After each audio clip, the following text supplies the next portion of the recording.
Welcome to Boxing Fans Talk TV. I'm your host, TDT. You can refer to me as Miss T. Y'all see the thumbnail? Will Brian Norman Jr. still the shine on Keyshawn? What no? Will Brian Norman Jr. still the shine on Keyshawn Davis undercard? But we know he has stolen the shine from Boots Ennis. We're gonna talk about that and much more. But y'all know how we do. First, let's turn to.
Welcome back to Boxing Fans Talk TV. I'm your host, TDT.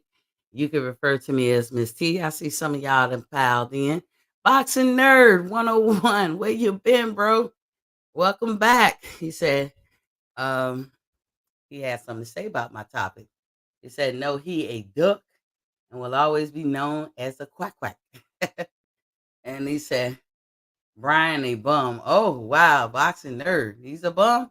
Mark Nash is in the building. Was Bobby King? Welcome to the building. As y'all see my thumbnail, what I was talking about, um, they are saying that Brian Norman Jr. is probably going to steal the show from Keyshawn Davis. Um, he's going to outshine him. They've been giving Keyshawn Davis a lot of flack lately. First, I want to show y'all something. See this? The GOAT, Terrence Crawford. If you want that T-shirt, I'm gonna tell y'all where to go to get it. Let me put the banners up. Here we go. It's scrolling at the bottom. If y'all want to know where to go get the T-shirt, there it is. There's that and a whole lot more in there. I'm gonna try to bring up the actual the store so y'all can see. But this is what they calling for. They saying that Brian is he gonna bring the thunder, and that Keyshawn has had lackluster performances. I don't think so. I think sometimes I think you gotta go by the fight that's brought to you. I think there's some fights you're gonna win as a boxer that's in great form and spectacular, as Floyd Mayweather would say, special effects. But I also think that sometimes that fight don't play out like that. But before I get into that, no, I forgot. Let me do some housekeeping. Please, please, please hit the like button. Hit the like button now. Lean into it. If you've already subscribed, I got you. You ain't got to hit the dial.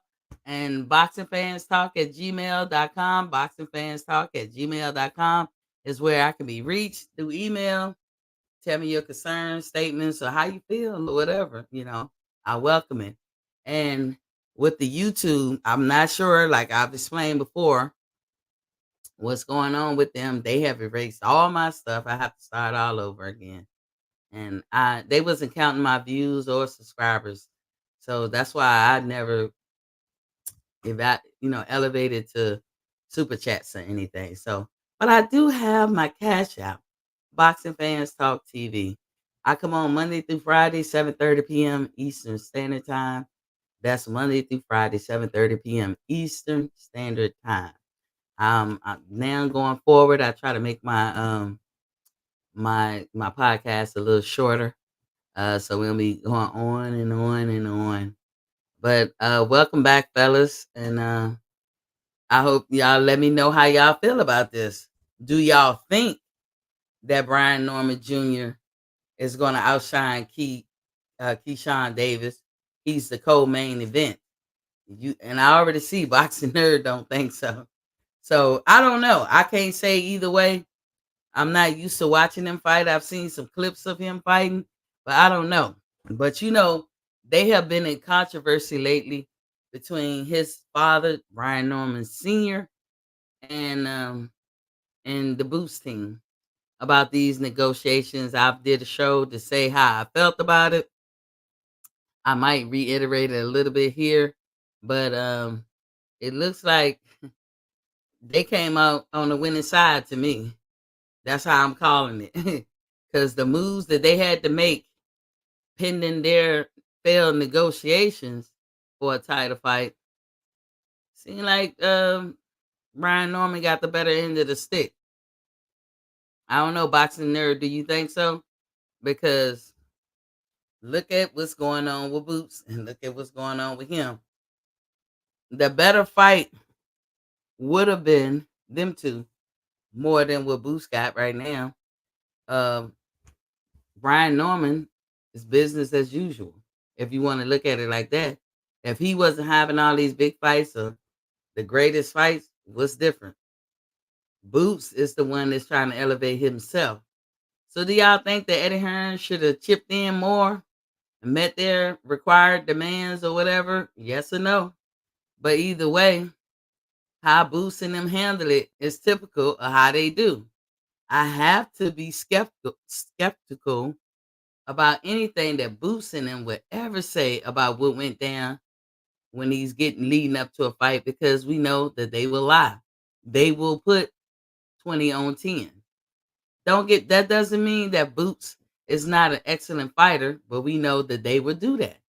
We can go all the way back to Boots Ennis getting out of line to fight Terrence Crawford to go get in line to fight Earl Spence and what they had to say about that whole debacle. So we know he a lie. We know he lying. So that's his problem. I call Boots the proverbial day late and dollar short guy. Mark Nash said, no, now Boots has to fight Karen in Germany for less than what they were going to pay Norman or drop the belt. Yes, but whose fault is that, Mark?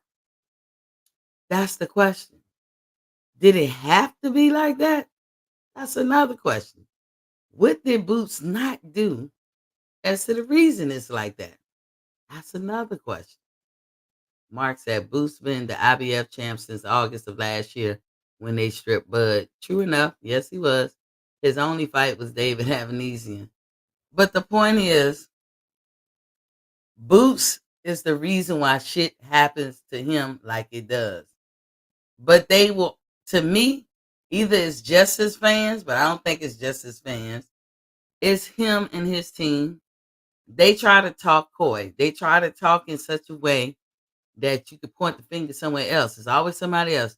Everybody's scared to fight Boots. People avoid him. People are ducking him. But nobody pays attention to what he does to put himself in that predicament in the first place. That's my point. He said it didn't have to be that way. Yeah, it didn't. They could have worked it out with Eddie. They could have, and they didn't try. So Top Rank has announced, and sorry if I look down because I write notes. Top Rank has announced the Brian Norman Jr. will be the co-main event on the Keshawn Davis fight card on November 8th on ESPN Plus.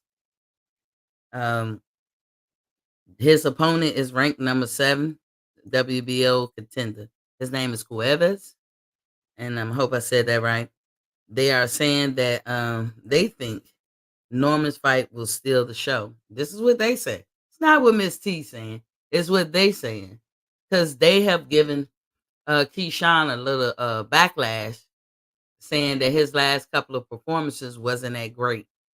Um, they wasn't as great as the previous performances, but like I said, when you fight different people, you have to use different strategies. It might not have been that easy, why Keshawn had to fight him the way he fought him.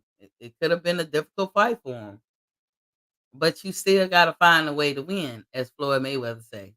No matter what, when Floyd hands got brittle and breakable easy, Floyd said, I had to find a way to win. And that's what these boxers got to do. You got to find a way to win. He said, facts. At some point, you have to be responsible for what happens in your career. I agree. He said, Norman definitely has some motion in boxing streets. Got everyone talking, good or bad, at least they talking. And that's how you do it too. Some people even call him his dad, Norman Sr. Some people even saying about him that he's Bill Haney 2.0. That's just funny as hell. All eyes will be on Norman to see how he performs. Yep. And this is his shining moment to elevate his. This is an opportunity, not so much an opportunity to face the opponent, the big name opponent that you want, or to get the big money fight that you want, but an opportunity to put you in that limelight. It's like Mark said, they're going to be watching him. If he puts on the show, voila. If he wind up getting extra fights and Boots can't, if Boots is not careful in his team, they're going to be has-beens. And we can't say it don't happen. Roy Jones was too damn good to be a has-been. But y'all know, in Roy's era, he didn't really have no competition. The competition came more as he got older. But the young Roy, he ain't had no competition. And nobody really wanted to fight him. But when he got in there with somebody that was beneath his level, he showed out. That's like us saying Tank. Tank got one of the highest knockout ratios, probably next to Viterbium. But because Tank do what he do, he gets the privilege and the benefit of the doubt that he gets because he puts on the show. He make people who not even into boxing or watch boxing on the regular want to watch it. So many of my family members, they're not really boxing fans like me, and they be like, "Oh, tell me when that yellow dude start fighting." That's what they say. Sorry, Tank, but that's what they'll say. Tell me when that yellow dude start fighting. He said, Mark, laugh out loud. That's not bad. Bill Haney made Devin a undisputed champ and a millionaire before 25. They also had help. He already had a shoot in the door. They didn't have to work that hard. Devin Haney did not go through getting it out the mud like a lot of these fighters, like a Floyd, like you name these special fighters. Devin Haney was well off. He could afford to go to all them amateur fights. He could afford to take less money and not complain because they had money. That makes a difference. There's a difference between struggling financially and trying to have a career that can promise, a lot of wealth, but you gotta wait your turn to get into that. And while you waiting, you got fighters out there that got two jobs. You got fighters out there sleeping on their mama couch, trying to make something happen. Devin didn't have that. He said, man, I want the best for Boots, but damn, it looks like Eddie sold him short. How do you get out bid for your own newly signed star? He didn't try, and that makes people say that Eddie don't focus too much on Boots. If y'all remember what Eddie said about Terrence, uh, when Terrence finally got free of Bob, he basically said, "You're not a pay-per-view star." I'm paraphrasing. You're not selling out arenas like Earl Spence. That was the comparison, remember? You're not a moneymaker. And don't nobody want to fight you. You can't get no fights. So it'll be foolish on my part to sign you because I can't do nothing for you. If Bob couldn't get you the fights that you needed to elevate your career, I can't do it neither. And that was the calculus that Eddie had about Terrence Crawford. So why didn't he have that about Boots Ennis? Pray tell. But or did he? Did he learn that with the Terrence debacle and his opportunity to get Terrence on the team, did he learn a lesson? Like it's better to be safe than sorry. Let me go ahead and sign Boots. I got pool. I got the money. I can slide him a meal or two for a fight. Let me sign Boots. Was that his calculus? Because if Boots turn out to be official, like everybody's trying to say that he is, at least I have him on my team. And we were talking about for years the decline of PBC and that we could see it coming. A lot of people didn't want to agree with that, and they have. They are not the same entity that they once were. And so a lot of people got stuck in the code. There's a lot of fighters. They had like over 200 fighters on their stable in their stable.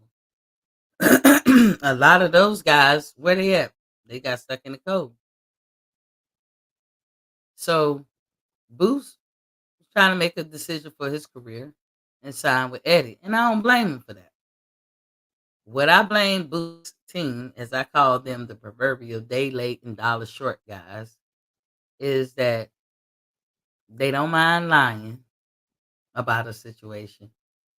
They like to put 20 on 10, and then they don't mind pushing narratives, no matter how small of a truth it is. They don't mind you getting the wrong idea. They don't even try to come out and correct shit. And that's what I call misleading. Misleading at best, but a straight lie. They lie about a lot of stuff. And that's why they disingenuous. And that's why they have the problems that they have. He said, nah, they definitely had to work hard. I disagree. Who had to work hard? Boots. I ain't saying they didn't, but they lie. That's what I'm saying. That's what hurts him. And he don't have to. I agree with y'all. Boots is an excellent fighter. He's a force to be reckoned with. And that division became his when Terrence and Earl was done with it. It's his for the taking. But if you're gonna practice that way, then I don't know how far you're gonna get. Y'all please hit that like button as you come in. It serves him no purpose. He says, but nobody's arguing that. Stick with the argument. It's their own choices that put them in the predicament that they're in. And it's not favorable to his career, but it was by their choice. That's all I'm saying, Mark. Bud Shakur, Wilder, etc. Yeah. Demetrius Ross is in the building. Was Papa King said, peace and blessings, Queen. Peace to you. He said, my question is, why couldn't they do a 50-50 split since it's a unification? Yeah, they see that in hindsight. Like one of my friends, he some of the topics that I come up with is based on what me and my friend who's a boxing nerd like me talk about. And he tries to throw this excuse right here. Well, they said it's 50-50. If they're saying it, this is after the fact. A day late and a dollar short. Every time we can talk about Boost, I can say a day late and a dollar short. Because they should have did that off the rip. You know? So like I said, they saying Norman gonna outshine Keshawn. That's bad for Keshawn. I wish both of them the best. I wish Boost the best. Abdullah Mason, that's how he pronounced it. I want to say Abdullah, but I heard him say his name and he said Abdullah. Abdullah Mason is on this card. I'm anxious to see that. Kelvin Davis, who is Keyshawn's brother, I think, will be on there.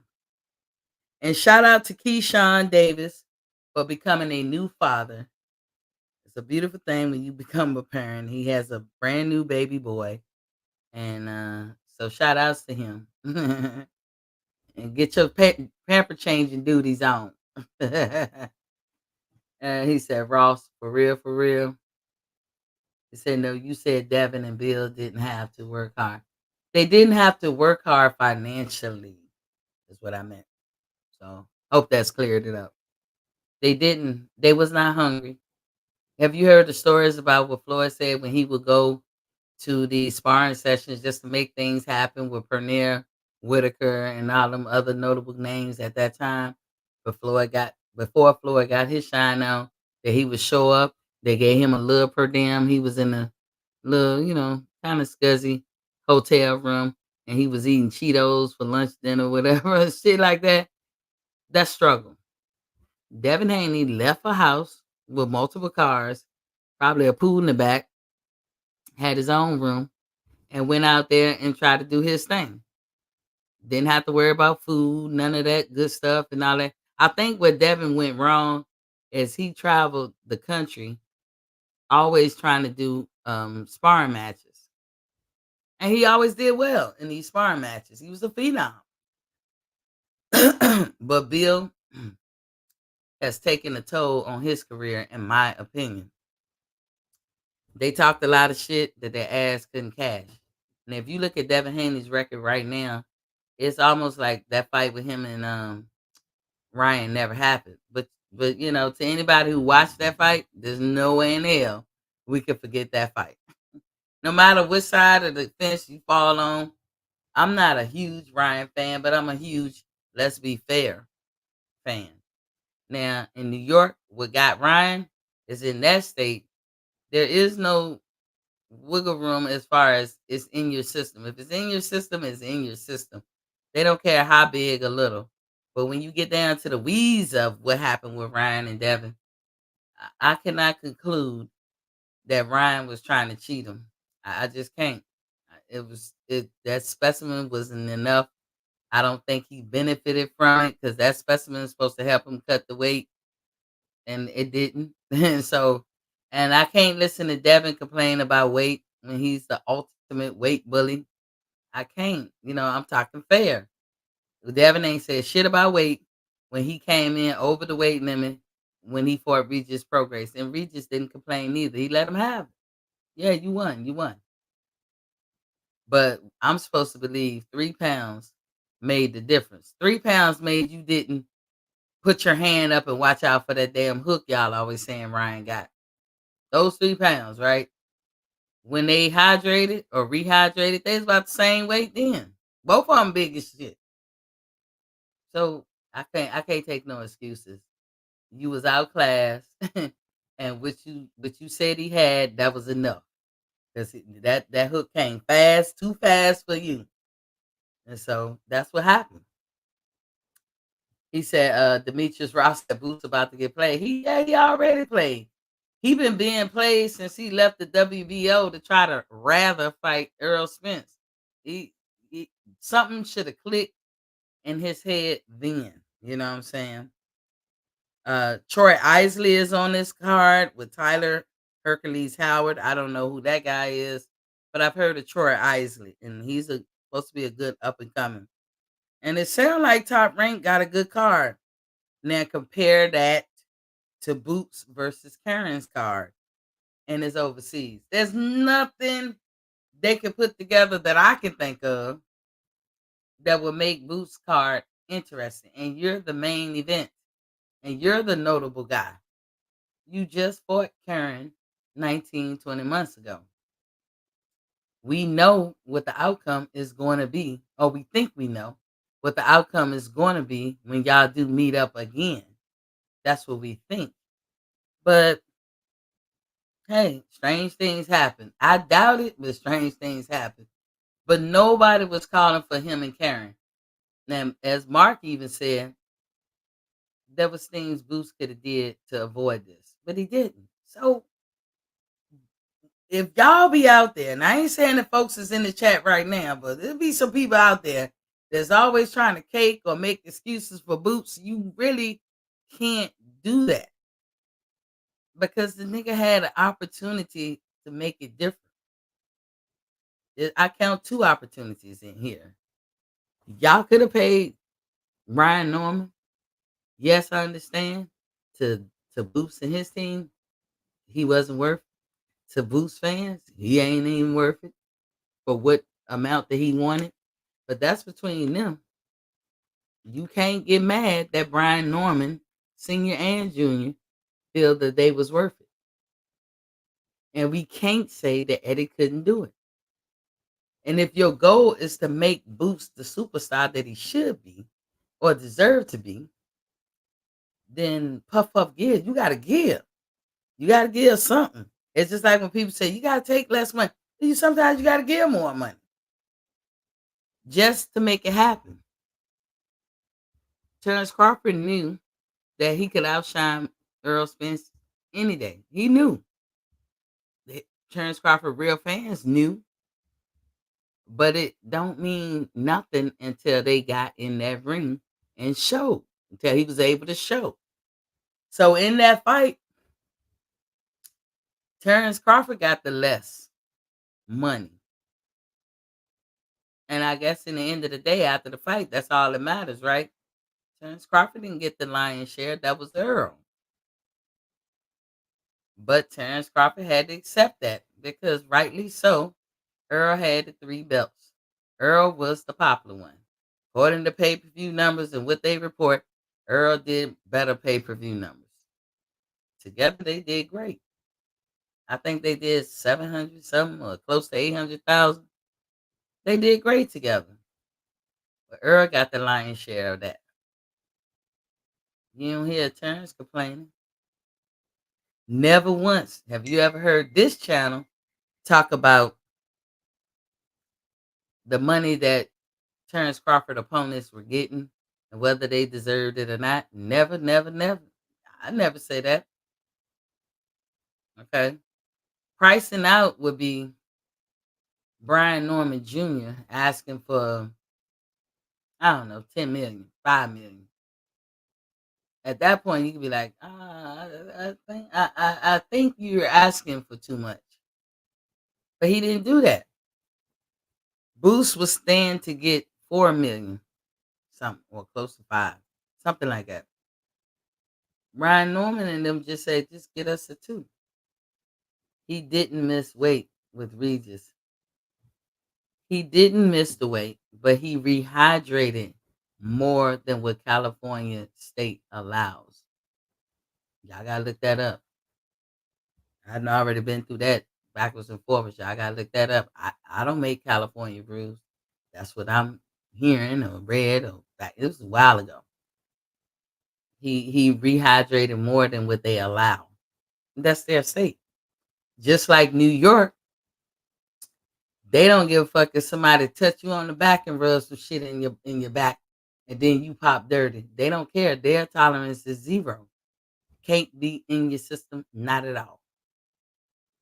Even though you could prove that this is some kind of fluke or that it could have came in supplements, it could they gave you the chance to rebuttal, to have it on record, but it didn't mean nothing because they already knew what their decision was going to be. You can't have it in your system. Now, had they fought in Vegas, maybe, maybe. So, and I remember when they were leading up to the fight, all the talks and watching them work out and shit. This was days before that fight. Ryan Garcia was bragging to the fact that he got a clean bit of health from the doctor. Because remember, they say he's crazy, he's a drunk. Somebody's yelling. Sorry, y'all. He's crazy, he's a drunk. He's he need to be checked out for mental capability wise, and he had to go get a thorough checkup through a doctor where they checked everything. Sorry for coughing, y'all. And he came back clean. He was bragging about it. Y'all have to go back and watch some tapes. He said, "Y'all said I was crazy and I was on something, or I was drinking, and they checked him for everything." But it wasn't the sanctioning body checking him. It wasn't Vada or Wada that he went to a regular doctor, and he didn't have shit in his system. And this was the week of the fight, and all of a sudden, Friday and Saturday, the weigh-in and the day of the fight, he popped dirty. But all leading up to the fight, didn't pop at all. Was barely in his system. But New York State is like no tolerance. So that's how Ryan has now got caught up. As I said, if he had been somewhere else, they might have let that go. But now Devin, being a spoiled kid that he not only got the no contest, he asked for it to be stricken from his record.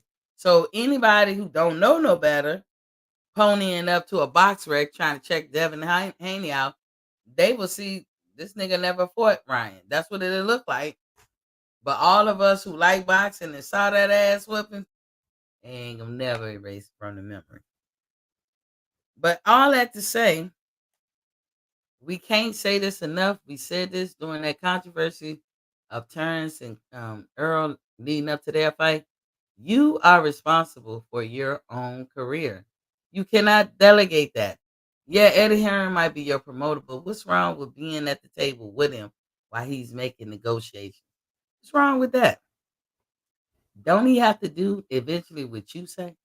Aren't they people who just guide you, give you good advice so you can make a sound decision? Isn't that their role? Because what do promoters do really? I mean, compare how Oscar, Top Rank, PBC promote their fights compared to what Turkey did. And I ain't saying Turkey is the answer for everything, but he promoted the hell out that damn fight with Madrimont and Terrence Crawford. And he didn't come in saying, I'm gonna overpay them. He didn't do that. He didn't use that tactic. He was like, I'm gonna pay you fairly. I'm gonna treat you right. What it's worth. We gotta see if you the money maker, Terrence. And Terrence didn't get no big check fighting that fight. But Terrence, yes, he had leverage going into 154, but not that's about it. That he's coming off wins going into there. That's his leverage. But until you 154, you really can't speak on it, could you? So here you got Boots. After their fight, and I bring Terrence and EJL because it's relevant to Boots. Boots been wanting to fight with them forever. He now is in a position where they all but left 147 to him. He should be the master of the universe in that realm, but he's not. Now listen to Boots and them, they're gonna say, don't nobody want to fight me. Everybody's avoiding me. Everybody's ducking me. But what it is, you guys, I think some people make conclusions and they leave with their conclusions without backing it up by the facts.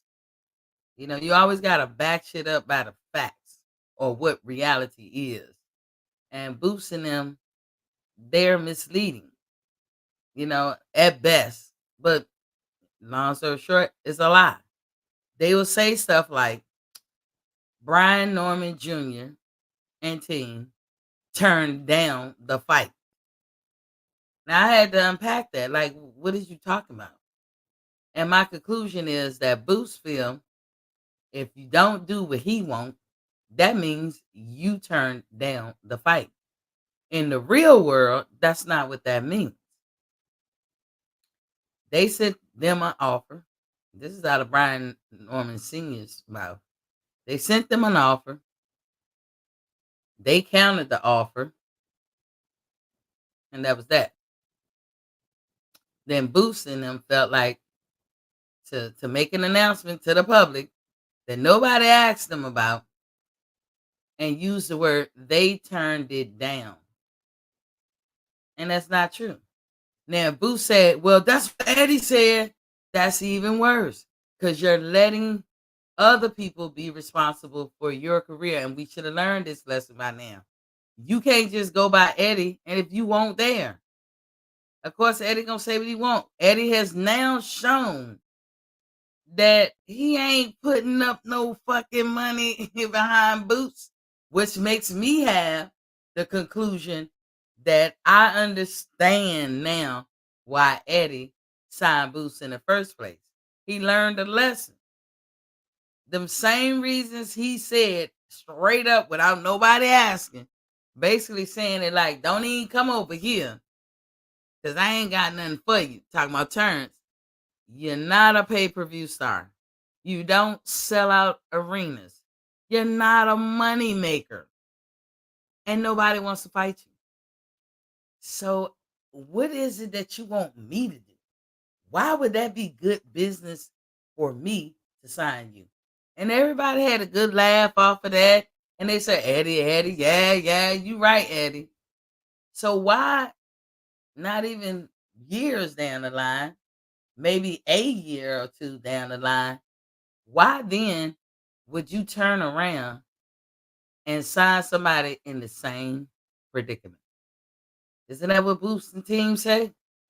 Can't get no fights. Everybody's avoiding me, slash ducking. Don't nobody want it with me.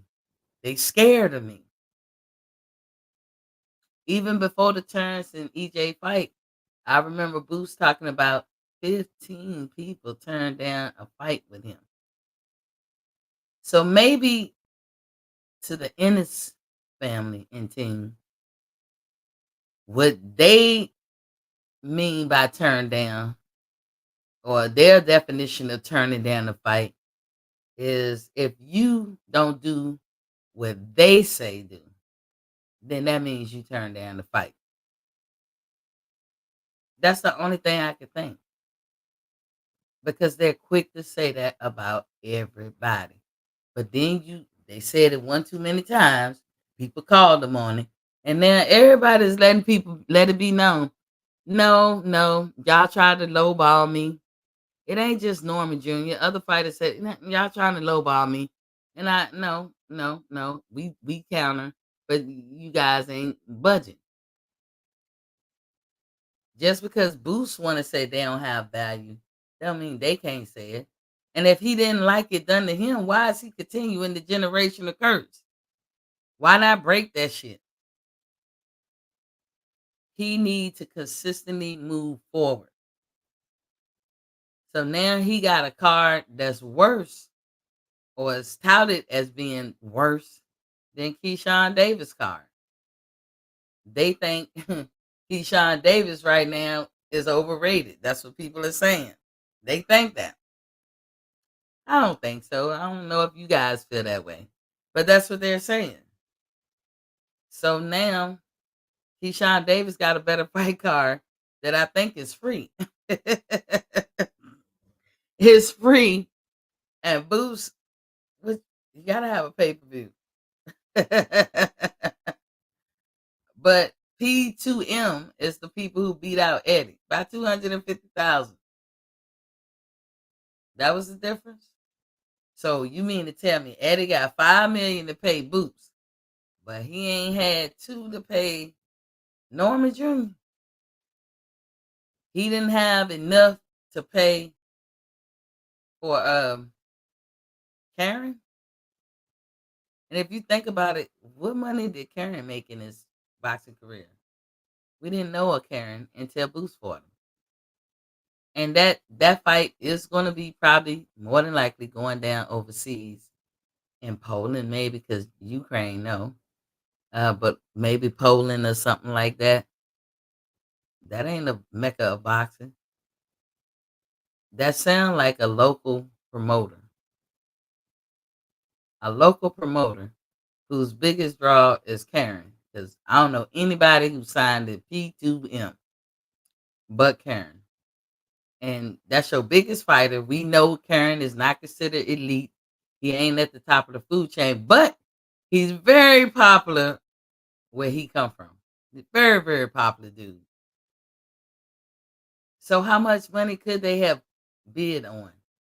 How low did Eddie go? Even he lowball Boots Ennis. But hey, you sign with him, Boots. You don't sit down at the meeting. You know what I'm saying? That's the problem. Y'all gonna have to start sitting down at the meeting.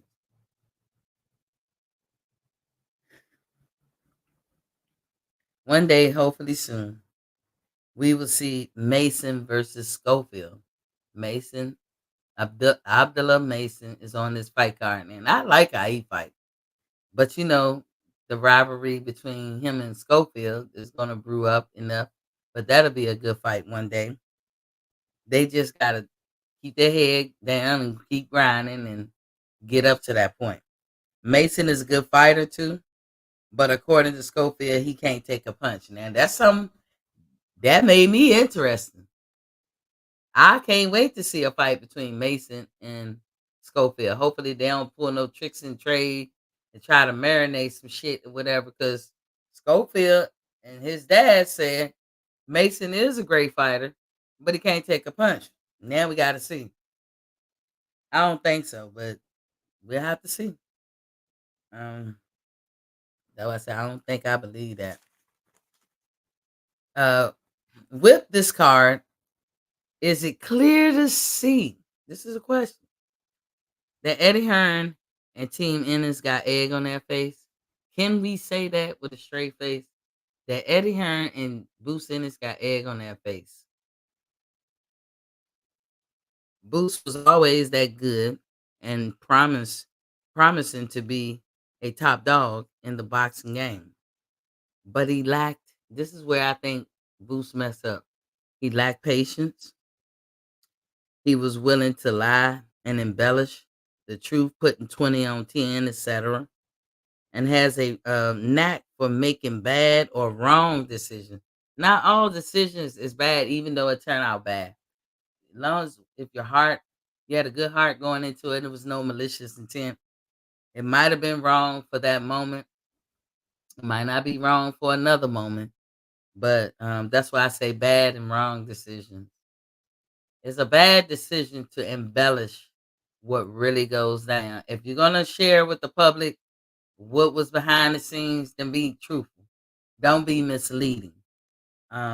It's a wrong decision in the sense, like I always say, he's a day late and dollar short. He is. I don't know. He was in the WBO ranking for a long time. What made him try to jump out of that to go run the fight Earl? If you think about this, if you logically think about this, PBC, you got one person in Floyd Mayweather say, I am PBC and PBC is me. Then you got Al Heyman, who's never comes out and dispute that. Never. He never offers in a rebuttal in any kind of way. Nobody at PBC offers a rebuttal to when Floyd said, I am PBC and PBC is me. So there you have that. And what does Floyd say? We're going to keep it in-house. Did he not say that for years and years and years? Did he not show that for years and years and years? So now you got Boots, who's not signed to PBC, not even signed to Showtime. But according to Bozy, because of their loyalty to Showtime, they going to always give Showtime first crack, or they just going to roll with Showtime. So now you get out of line to go fight a PBC fighter. You're not signed to them.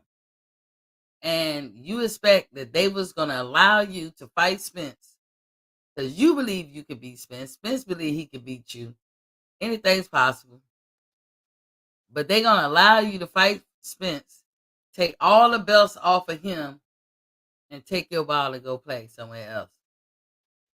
Or was it, can we actually say that what would have probably happened is you had to be willing to sign the PBC. And for whatever reason, for those last few years, Boots Ennis didn't want to be signed to PBC. It's not that he couldn't. He wanted to be a free agent. So we got to look at the facts. What in his mind thought that Al Heyman and Floyd Mayweather was going to let Boots fight Spence and take them belts? He had a better chance at fighting Crawford. Because Crawford wouldn't have said wrong side of the street, none of that shit. He'd have fought him. Not only did he get out the opportunity to fight Crawford, And I believe he was ranked higher than Sean Porter when Sean fought Crawford. So just like Sean got the fight, he could have got the fight. All he had to do is put a petition in. He knows a little something about petition. Can't say he don't know, because we know that's how he got his belt in the first place. Petitioning, asking, requesting. Okay. So he gets out of line, go rather Earl, and that was not gonna happen. And then he gets another crack at it with the BLK deal, and he turned that down. Listen to Bosie. Don't take my word for it. These are choices that Boots Ennis was making, and they land him in this predicament. He was willing for y'all to think that they turned him down. Everybody running from him. We all understood that fighting Boots Ennis at that time for Crawford or Spence was a step backwards. You get this close to the ultimate dream and you're going to go backwards? That's not practical or prudent for any fighter to do. So, no, I never thought Earl Spence should have entertained the thought of fighting Boots until he fought Crawford. Boots wasn't even a champion. Remember this. Never been a champion. And now that he is the champion, he got it through a petition, not from fighting nobody. So he gonna do a lot of defending. He fought Karen so many years ago, and he easily won. But he was exposed. How come you can't cut off the ring? Don't nobody want to see that fight. So I'm just saying to you guys, put yourself in Brian Norman's shoes. I think he has effectively stolen the thunder from Boots' popularity. I think he has, at least for the moment. Neither one was considered. Now think about these credentials. Neither Brian nor Boots are considered elite fighters. Not today, not yet. They're not. They're not pound for pound. They're not money generators. They don't sell out arenas. Boots is 27 years old. Brian is 23 years old. And contrary to what anybody can say or think, age does matter. In women for life, we on the age deficit all the time. We got till we about 35 if we want to sit down and have as many kids or all that stuff. Hell, now it's probably 30. So we straight out our mama skirts from our mama skirts. 18. We really do got to make a decision. Do we want to be mothers or not? And we got to decide that fast. you know, and in age, even though women grow old gracefully, just like men do, it's not always kind to women. So we are always on the crunch time. That's why I know it so well. We are always on the crunch time. But in boxing and some other sports, that's the one time where that shit is equal. Because outside of sports, men ain't on no time limit. They can take their time about everything important in life. They can. Now, if you into sports, you on a time limit. The average man, 20 to 35, some men peak earlier, some men decline earlier. You're on the crunch time. So Brian Norman Jr. being 23 is definitely an advantage to him than Boots being 27. We know that Boots has been around for a minute. We know he's been around for a minute, and it would appear that it is his turn to take back. And that's how I see it, to be elevated. It is his turn. That division is supposed to be his. No hate, but I got to criticize him like I see it. So when I say stuff like Brian Norman Jr. has got the better end of that stick, look at it. They're saying he's going to outshine the main event, which is probably going to elevate him to have main events. He is a champion after all. They got some good people that's going to be on that card. Abdullah Mason, Troy Isley. They got some good, interesting fighters on that card. Who Boots got? Who gonna see that fight of Boots? Better yet, who gonna tune in? How we gonna see it? It's not a matchroom fight, so it won't be on the zone. So is it local, overseas? So what we got to get Sky Sports? How are we gonna see that fight? The only way that I could think they could bring that fight to the U.S. is to make it some kind of pay per view. And who gonna buy that shit?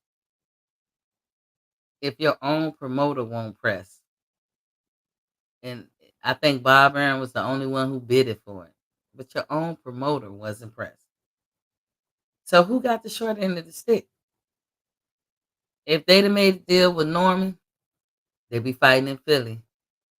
Boost would have got paid more, and it could have been a coming. It would have been a great fight because I think them two gonna come at each other.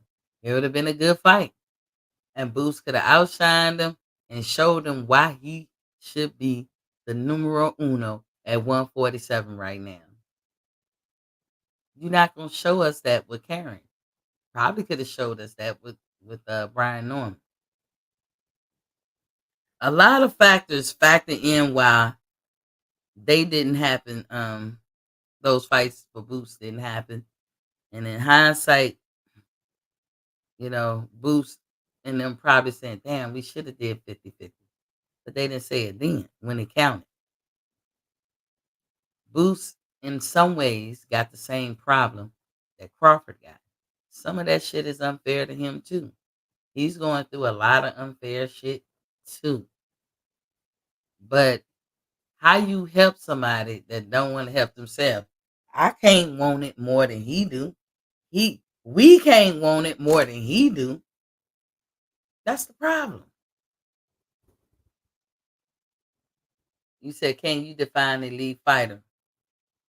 I can give examples. Floyd Mayweather's elite. Somebody who's gonna find a way to win.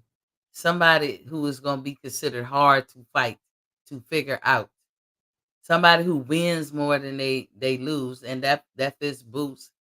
But he is not considered. Don't nobody talk about Boots like he's an elite fighter. They just don't. He can't call himself elite. We have to. They don't call him that. Who has he fought that was elite? What champion he dethroned in the last 5 years? What fight has he been in that we didn't know if he could do it? Or he won't go in, or it's gonna be a tough fight. When Crawford and Errol was in 147, Boots was not on their level. When they left, that was his turn. It is his turn to shine. But they keep making foolish decisions. I don't know what to say. But Jessica is in the building. She said, salute Queen in chat. Salute to you, ma'am. He said, La Jessica. She said, facts. She said, salute Mark Nash. That's the problem. So now you got people saying, Brian, he coming up. Like, what is Brian doing that's different? You heard his daddy break down why, okay, y'all don't want to pay us. We can do 3 fights a year. We'll make that money that way. What is different about what Brian was doing before to now? He's a champion. Everybody say, oh, his last fight, he got 50,000 and this is so much more. Maybe, maybe not. I don't know that. But let's say it's true. When he went into his last fight, let's factor in the fact that he went in there as a non-champion. Because my understanding, and I could be wrong, so somebody correct me if I am, he just became a champion or something, was elevated. But what fight did he go into where he was not a champion, then won the championship? But once he became a champion, you have to treat him as such. You have to give him a little benefit of the doubt too and show him grace. You can't treat him like he's not a champion. We can't do that for Boots. Boots ain't fighting nobody to get that belt, but Boots is a legitimate IBF champion at 147. You can't treat him no other kind of way. So when they say Boots is the A side based on because he's older, is that how we do A side now? He's been a professional fighter longer. Is that the metrics for A side? He said, laugh aloud. His last fight, he was a last minute replacement ranked outside the top 10. There you have it. And that's probably why he got 50,000. But he's a champion now. So what, how do you treat him going forward? That's the question. Price goes up as the world title. You exactly right.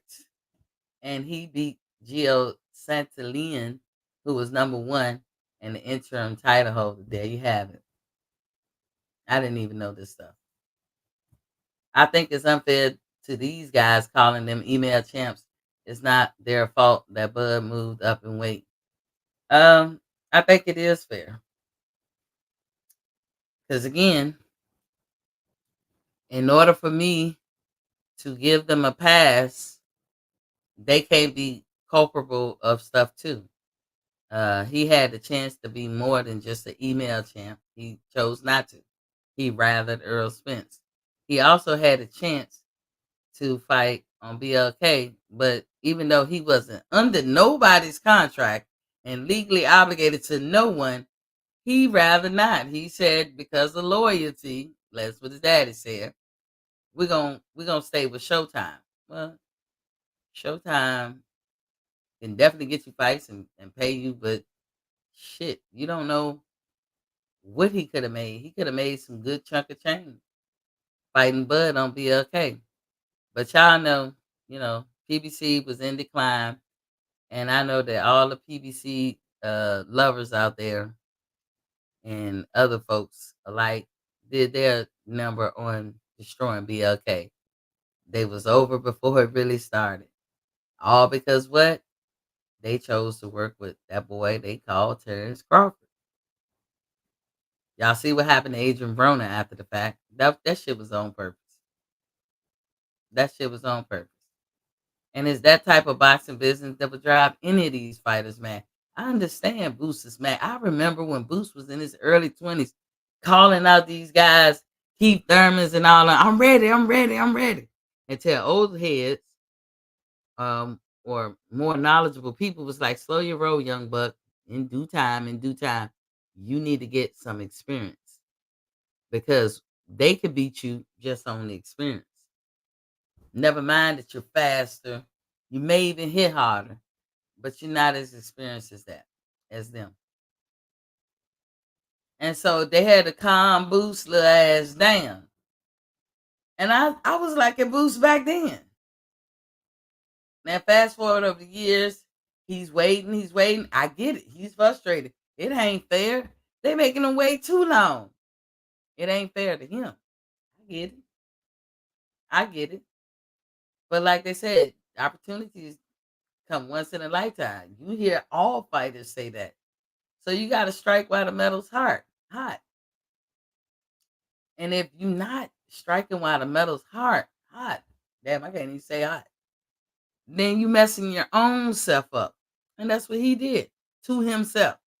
But he rather for the public to think Bud running from him. Bud ducking him. He cool with that narrative. He don't try to correct it and say what it really is. And he actually had plausible deniability because Earl Spence was number one at 147 back then. He had the most belts. So it is practical or it is taking an opportunity to go for Earl Spence, no matter how much people give you backlash and flack. And we certainly did. We certainly, including myself, like, man, you ducking Bud and shit. But how long could that rest? All somebody had to come and say is, Miss T, Earl Spence got 3 belts. Terrence got 1. I mean, can you blame the man? And he'd be like, nah, I really can't. But then when you look at the other mitigating factors, PBC was never going to give him a chance to fight Earl or dethrone Earl. Never. And Boots really feels or believes he can beat Earl. And Earl felt the same. He could beat Boots. PBC won't gonna let that happen because you're not PBC. You see what they did with Terrence when he left Top Rank, signed with us for 3 fights. And that's exactly what they would have expected from Boots Ennis. But Boots Ennis had already shown before he even jumped out of line, he don't want to sign with PBC. So how was he gonna get that fight with Earl? Talk about stalling. Talk about marination. That would have been his life, being marinated for a long time. Your best bet was to fight Crawford. Because Crawford wouldn't have told you you was on the wrong side of the street. Crawford wouldn't have said you got to sign with such and such. Crawford wouldn't have gave a fuck. Let's fight. Let's get in the ring. And all it took was a request or a petition to the WBO. That's it. That's it. That's all. That's all of it took. And he chose not to. Just like recently, he chose not to put in a request to the IBF to fight somebody else. He know he don't want to. He know the boxing fans don't want him to. He knows don't nobody want to see that Karen fight. He knows he don't want to go overseas to fight Karen. Who the fuck is Karen compared to Boots?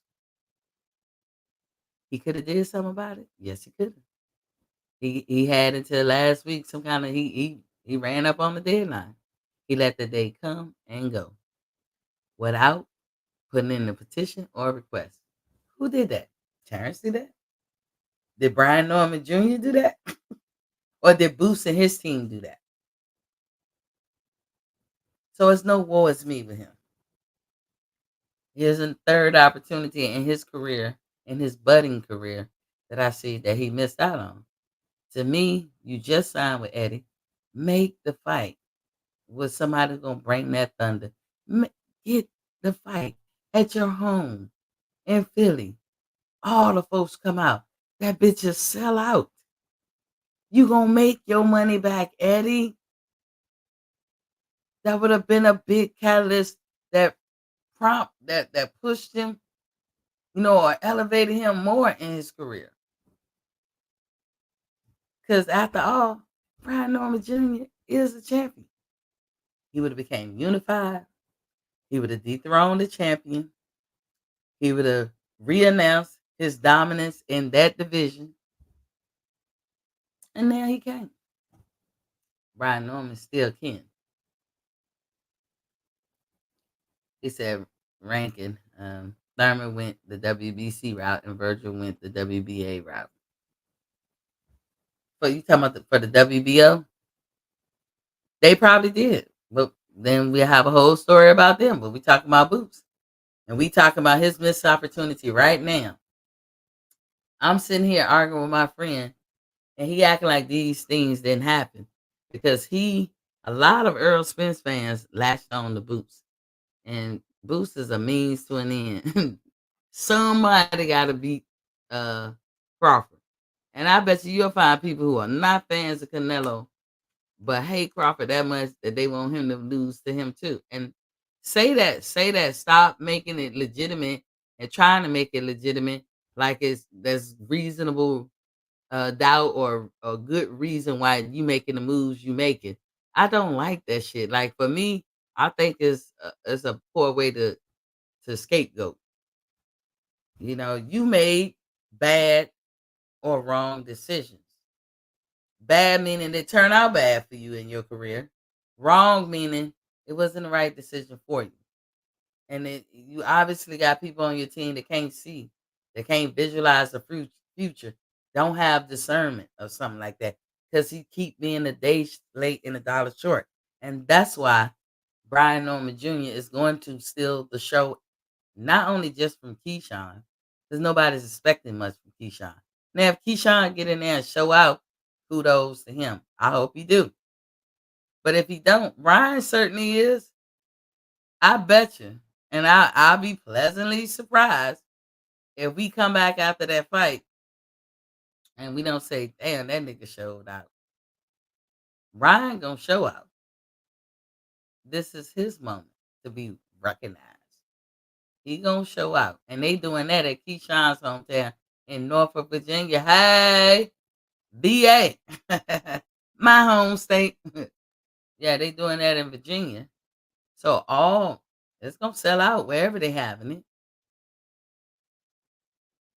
and they gonna do okay numbers. I ain't saying they gonna do big pay per view numbers. I don't even think it's pay per view.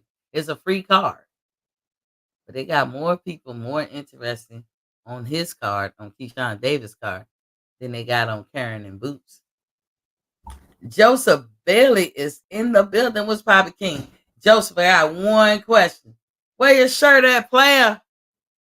Look at me. Where your shirt at? Did it come today? You said tomorrow. Look, I might be impatient. I don't know when you check your mail, but I got my shirt on today. This is my hat too, y'all. Little skull cap, new. Uh, salute. He said salute to Jessica. Okay, you said tomorrow. You said it yesterday. That's why I thought it was today. I don't tell me they messing with you now. Don't let me get on them. Be like, man, get my man that shirt. If y'all wonder what shirt we talking about, I got the brag. Y'all better go get y'all one. Better go get y'all one. This is all his accomplishments. Bud Crawford.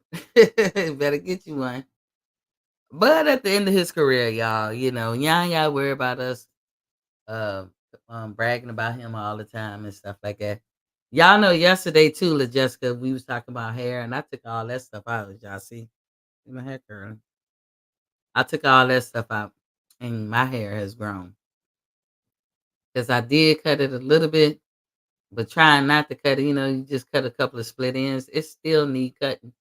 Got a lot of split ends. I ain't afraid to say it, but I do. So she told me the next time I come, that she was gonna cut some of my hair, but she gonna be shocked how much it grew. 3 weeks.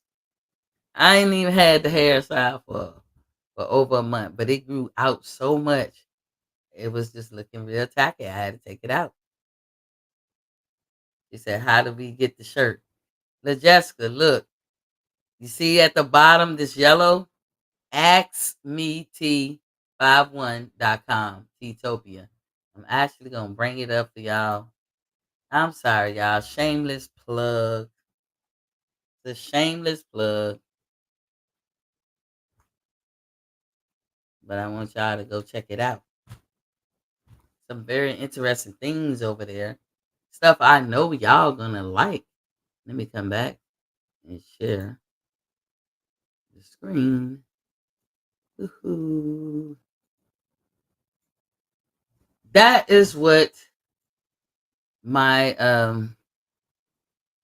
site looked like. It's if you Google Ask Me T51, and you'll see it scrolling here at the bottom of the screen. If you Google that, you get to this page, hit the catalog button. That's one of the shirts. Let me see if I can show you. I can't see y'all and show y'all, but okay. I figured y'all there. See, I'm hitting catalog, and it comes up like this. I got all kinds of stuff in here, right? So you can organize it from newest to old by going in sort by. Y'all see this? Ain't they cute? Y'all know them shits hard. They cute.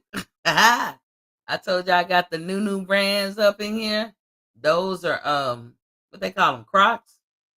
I like these Crocs. I'm gonna give. I told y'all I wear everything I make, y'all. But them the new brand Crocs. You can wear them with socks. They got the little thing on the back of the heel. And they got them in all sizes. This is women and men. Let me go back. For all us folks that that could claim the 1970s as the when we was established, got that shirt, and I got it in different colors like Carolina blue, you know, limited 1970 edition. Always got white. That's ash color, but I got a white. Yep, got a white. Let's see what else. I made these shirts the other day, different colors. All the different colors y'all see over here: charcoal, dark chocolate, yellow. I like this color, Galapagos blue, heather indigo. Um, and I made this one yesterday. So ash, you see what I'm saying? Olive, sand, Carolina blue, and antique cherry, and they come in all different sizes. So I do that, and then y'all see the hats and like right here, and then the other T-shirts, and most of the time I make shirts unisex. I just bought this candle. It did smell really really good, and they got all different flavors for that too. So y'all can go over here and get your shop on. You know, Joseph did it. He about to get him a nice shirt. He said, "Post office is slow at the job." Okay, yeah, they do. And the vendors that I use are all over the country. Like whatever the vendor is, they got several branches all over the country. Sometimes they quick, sometimes they not. But you would definitely be unique in the clothes you're wearing. Like my skull cup right here. This is my brand, Nunu brand. And so it's getting popular in certain places, especially here, in Georgia. Cause I wear it all the time. People like, oh, where you get that? I sent them here. Dan Tan is in the building. What's poppin', King? Miss T, salute. Dan Tan, you gotta go get your Buzz shirt. Come on, Dan Tan. Come on. How much was it, Joseph? It won't even that expensive. Gotta go get your shirts, y'all. Y'all Bud fans on here. They come in different colors too. General Big Fish is in the building. What's poppin', King? So y'all gotta go ahead and get up in the stove. Hook yourself up. And to get to the store, like I said, is at the bottom. At me t51.com. The name of the store is Teatopia. All you gotta do is put askmet51.com in Google, and then go from there. Y'all hit the like button as y'all come in. So everything that I was saying, getting back to the Boots and the Keshawn and all them, everything I was saying, I could back up by facts. Never going too long, and then stopping and bragging on my store. Let me drop this link so y'all come in, tell me what y'all think. My friend that I argue with, he always lead with his conclusion, but he don't never ever let them match the facts, and I just be perplexed. I'm like, dude, what? You know, there you have it. That's what Joseph paid all together, 1999. 1999. Don't you want to come? 1999. That's it. With everything. Oh, he said plus tax. So shipping and handling. Y'all do that at Amazon. And like I said, I'm still working on getting damn, I moved it out of here. The Botano oil. Still working on that. Still working on that. And Jessica, just to let you know, um, before, this is no bull. This is really no bull. And I know it's hard to know unless you right there. But let Jessica hear me. And to y'all guys with daughters and everybody. Before I got my hair plaited, as I call it, which was the 8th or the 9th of August, I didn't get my botana oil until the 20 something of August. So I really ain't been using it 2 weeks. Before, because your hair is more shriveled up when it's not blowed out straight or straightened out or something. I don't do perms no more. I'm natural now. But I put the hat on my head, and because I wear this to go get my hair done, when I take whatever I had in out. Before I had the braids that y'all recently have seen, Sorry. This is how my hair look. That's a lot of braids.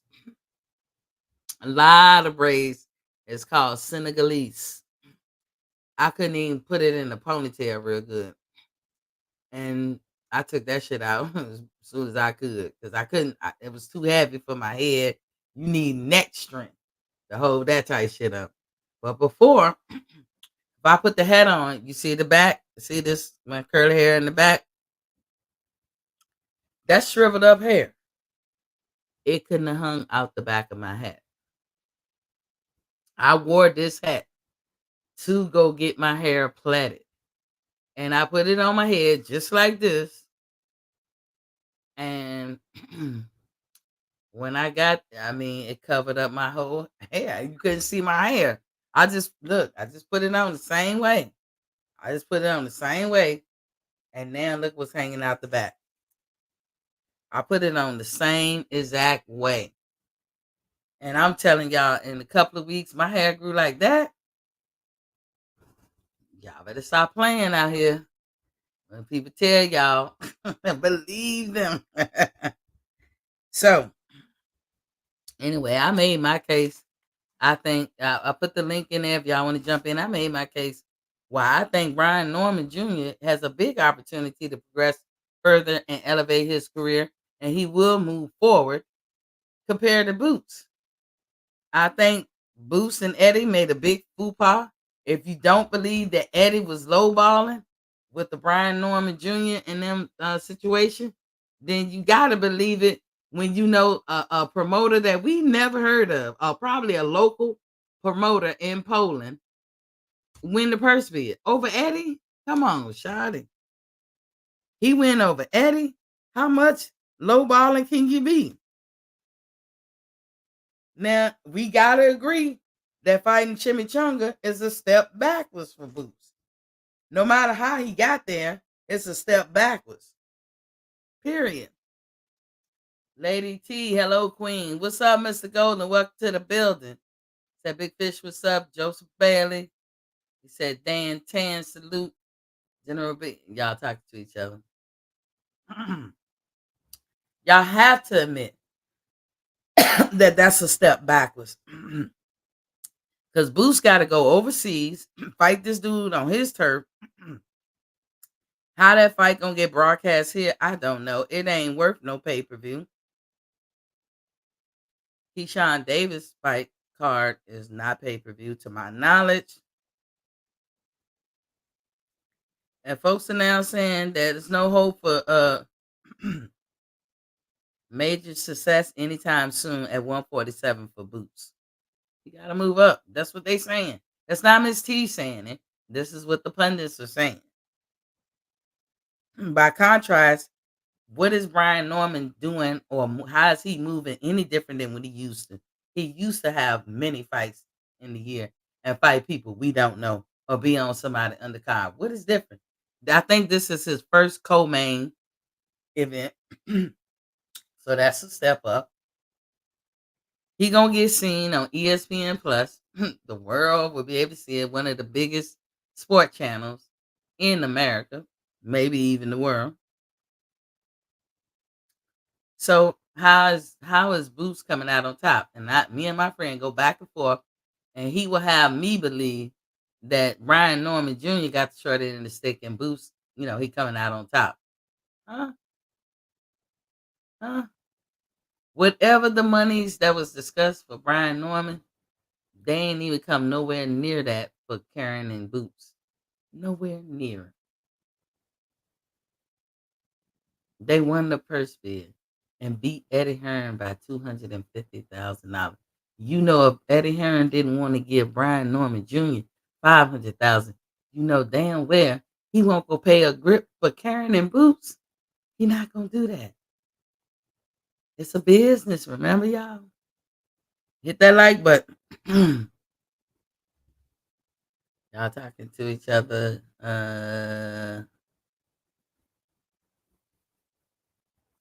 So did Boots outprice himself and put himself in a predicament? You can outprice yourself either way. You can Overly ask for too much, you can under try to pay somebody. You price out same way. And Brian Senior said, "We got to answer. We can do 3 to 4 of these fights till y'all ready to put us on the world stage a year, and we're gonna get the money we was asked for anyway." But he just felt that when you line them up paper to paper, Boots Ennis, Brian Norman Jr., same. They the same. What they can do, what they have accomplished, they the same. So why have such a disparaging divide in how much you're gonna pay them to fight?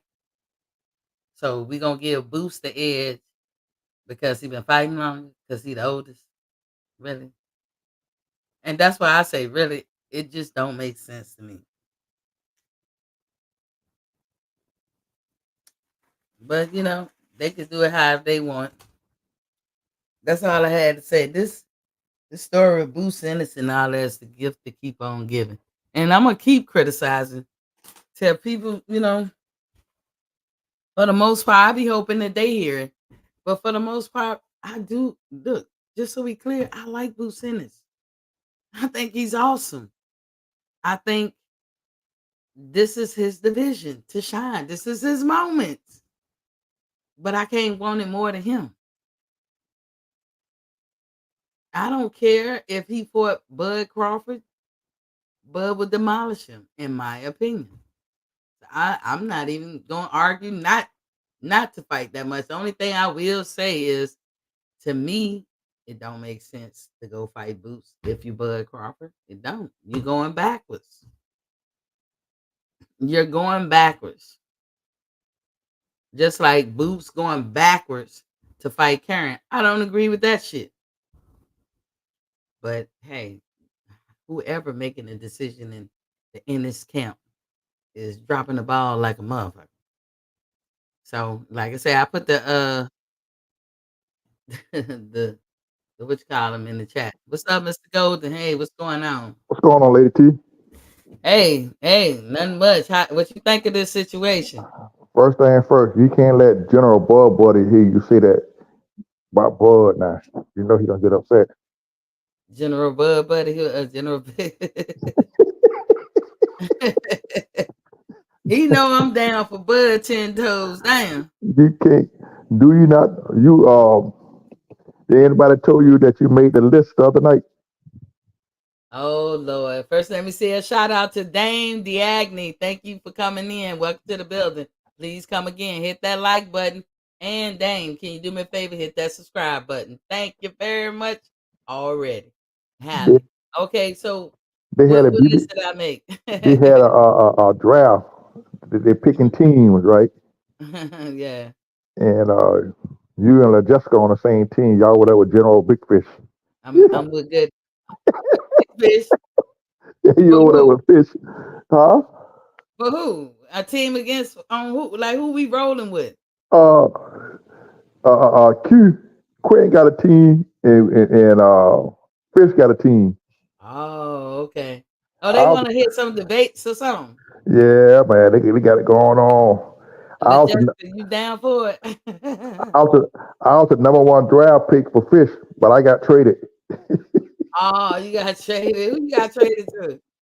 I got Nobody traded. on no team. No, I got traded with on Q team. So who all Q got? Man, it's about each team got about 12 people on there. It's a good picks on there. Yeah, man. You got to go back and listen to the replay on E Thriller show on I think that was last Friday. We Oh, did the draft. oh my God. Yeah, Now I that can't was be funny. following big fish down no rabbit holes now. I can't. I'm sorry, big fish. I cannot follow you down no rabbit hole. You know where I stand. 'Cause I'm liable to defect. Oh, And what did you say? defect. What did you say? he traded me. He traded me because I was doing inside trade move. You know, I giving that information Oh Lord, insider trade. inside Just of trade. LaJessica said, "I'm on the Bud Defense team, so I'm always down." That's right. That's my sister. That's my partner in crime. We Bud Defense team for things Yeah, that just make sense. Like, I think most of us boxing fans, we love boxing, we like the sports, but it's some foolish people out here. Like, man, they are so ridiculous. Like a whole lot of they don't understand. They don't see that Eddie Hearn really don't have Boots back. he don't. I He don't know don't. how you see that, how I, I see that, but other people can't. because like the other night we was on. I think who show was I forgot what show we was on. I think we was on B-Max show, and I Mhm. told him, man, no, Ed ain't gonna be that money for that boy. I said Ed ain't gonna be those $2 million for that fight. He did. I think he didn't even bid 2 million. He did. I said 2 million, but he did 1.5. Oh, whoa! Because I was going to say I don't even know the number that they bid it on. Man, Eddie bid 1.5 for the fight, and my man got the fight for 2 million. Ooh, So what? he didn't even bid 2 million for the fight, but he took all that noise. So he He, didn't. He was ready to pay Boots Ennis five. Is it 4 or 5 million to fight Norman Jr. But he he wasn't, wouldn't. but leave it to him. He said they were doing a 50-50 fight between him and Norman, which I don't get. If he offered Norman 1.7, Mm-hmm, 1.75 for the fight, mm-hmm. okay, then him and Boots doing a 50-50. So you mean gonna pay Boots one for the how you gonna offer Stanley Yosef the first bid you sent here was 1.9, and Mm-hmm. the first offer you sent to Barrios for 2 million.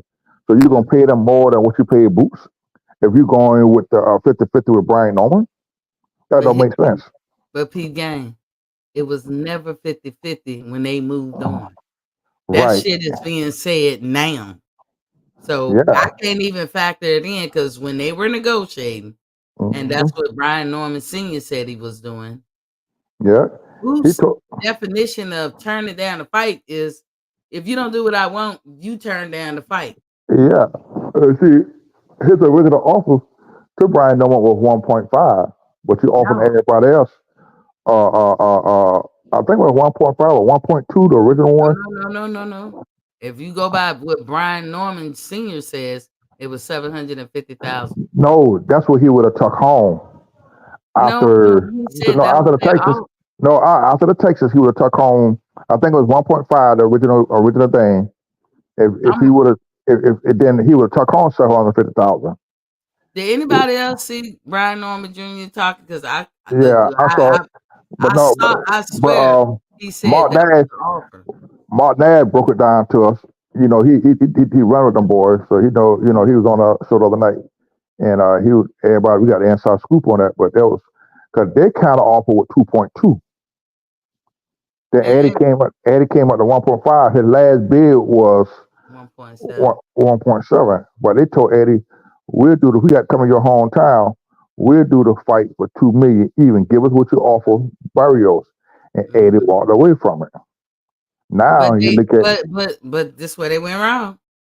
They Hmm. put out that Norman and them turned the fight down. Hmm. That wasn't the case. Nah, 'cause none of this would have got out. 'Cause we didn't even know they was talking Mm-hmm. about having a fight. 'Cause Mm-hmm. Eddie went and sent offers to them. If Boots didn't go on and came out and said what he said, Boots the one brought to a light. 'Cause he said that Norman now was ducking him. They sent them an offer and they ducked the fight. That's how everything got started. 'Cause nobody knew about the None. fight. None. This what I Hmm. mean by bad choices, wrong decisions, a day late, dollar short, and the lying. This is what I mean by the lying. Hmm. As Mr. Golden said, none of us knew they were even talking. Shit. So you didn't have to tell us shit. Uh-huh. Or you could have said, the negotiations is not turning out good. Hold on, Lady T. Go. Okay, Keep talking. Go ahead. Keep talking. I'm gonna mute my mic. My granddaughter talking to me. Go ahead. okay. Oh, grandbaby. He could have said, Boots could have said, Well, with the negotiations, we're still trying to come to a conclusion, but that hasn't come to fruition yet. Something to that effect. You don't go out and put out in the public that the man turned down the fight because you know what we gonna do next. Ah, this nigga ducking. Chastity Right. Thomas is in the building. Was Poppy Queen? She said Brian Norman Jr. I mean Senior said first offer was 760. I told you. I told you, Mr. Golden, he did say that. She said, I mean, seven. Oh, yeah, 'cause my understanding, that's what he said he'd take home was 750 after he got through paying the taxes and all. I mean, Mhm. he was talking about the million. He's saying with the Well, million, 1.5 million. By the time they got through paying all the taxes stuff, he'd have took home 760, yeah, 750, something like 760. that's Yeah, and that's part of true. But yeah, that's listen, after the taxes. That's what he would have took home. but listen, the first offer of Oh, pay okay. was 750. So Yeah, imagine what he would have took home had he he would agreed to he would 750. he wouldn't took shit home. Nothing. He would took nothing home. Because once you start making a certain amount, they take more. It's you got It to takes find that more. sweet spot, and Right. that's what they're trying to do with the And see, 2 million. that's why they say if we could give him 2.2, he'd have walked away with $1 million if he got to pay. He would have paid out $1 million. He'd have walked away with about $1 million, which ain't bad. I mean, everybody look at Nobody. right. Everybody looking at talk well, this and that there. But before that Booth fight, he already had his other fight. He on the back end of Keshawn undercard. He already signed for that fight. He already had that fight date. Already, yeah, he was already going. He was doing And, his normal. right on He he just had doing to put some fairness. right. On that he was doing. That's a stay busy fight. Which okay, yeah, I'll take that. Make me $3. I'm keeping myself active. I'm not getting rusty. I'm not behind. I'm keeping myself active and everything. But now this, Exactly. mm-hmm. See, people Yeah. don't see that as a stay busy fight. Just because you got a belt, and like Hmm. now the Joker get belt, they want to sit on a belt. They want to fight once a year. Some are doing twice a year. You feel what I'm saying? But the young man trying to keep himself active. He got the fight here in November. Then turn around and be fighting again the first of the year. He keeping himself busy. That's what you Exactly. got to do. Can't be mad at him. He doing No. this normal until some opportunity come by. He was not Right. gonna take this opportunity and then be lowball like he fighting the opponents he fighting now. You fighting Boots Ennis, and according to most people, Boots supposed to be elite. Now Chastity Thomas, you got a lot of background noise, Mr. Golden. But yeah, Chas- Chastity Thomas said, at La Jessica salute, Miss. My first time on the channel, and look who's here, Boxing Queen. Thank you for coming, Chastity, and I hope you continue to come. Can you do me a favor, Miss Queen? Can you hit that like button and can you hit the subscribe button for me to help me out with my algorithms? I've had to start over, y'all, so y'all know that story. But Mr. Golden, yeah, I mean, I agree with you totally. Um, to me, people need to understand that these boxers place value in their own self. right. And just because somebody else place less value in you, that don't mean make it so. If Mm-hmm. you are the man at 147, as you should be, as you deserve it, because Crawford and Spencer left the division to you. You supposed to be the man at 147. So if you are the man, you can't ask people to fight you for peanuts. Well, it hurt. You know. Now just imagine he offered, like you say, he offered Stanley's 1.9 and Barrios 2. What if they would have came here with a counter offer? He would have raised it up a little bit more. If Yeah. Barrios told him give me 2.7, he would have came about 2.3 million and gave him for the fight. So let me ask you this. Do you think that Barrios has taken them lemons that he got by that opportunity of fighting Tank Right. Davis at 140, and has he turned that into lemonade? Because I don't think he has. No, he haven't. The only reason Barrios is in a fight right now because the lady about to have a baby, so he backed up out of the fight. You feel what I'm saying? And plus, he's supposed to get ready to fight Pac-Man, if I'm not mistaken. Really? You feel what I'm saying? Him and Pacquiao supposed to get ready to fight. Wow. And then, Stanley Yosef, he told him, he didn't even know nothing about the offer, but he told him, I ain't taking that shit. He See, said, a that ain't. lot of people are saying that about Boots too. Mm-hmm. that he lowballing. So I mean, Yeah. are y'all elite or are y'all want what are y'all? But my friend that I argue with all the time, he was Uh, banking. Oh, he was so positive that Earl Spence was gonna beat Terrence Crawford. And now any man would do. They really believe that Boots is their answer. And I just be laughing. And I be telling him man. how many times I gotta be right. Like this nigga swore up and down. This my boy. I love him to death, y'all. But he Uh, swore up and down that that Spence was better placed in line to get the Fundora fight. And I was like, based on what? He's a loser now. He coming up to another division weight class as a loser. Nah, he gonna get the. It makes more sense for Fundora to get with Spence and get that big fight, and then double back and get. That's man. I let him have it. no, But I got in a the bigger fight. end, And that, I don't like all this money talk, but the bigger fight would have been with Bud. Because not only that, you fighting for unification. exactly. You feel what I'm saying?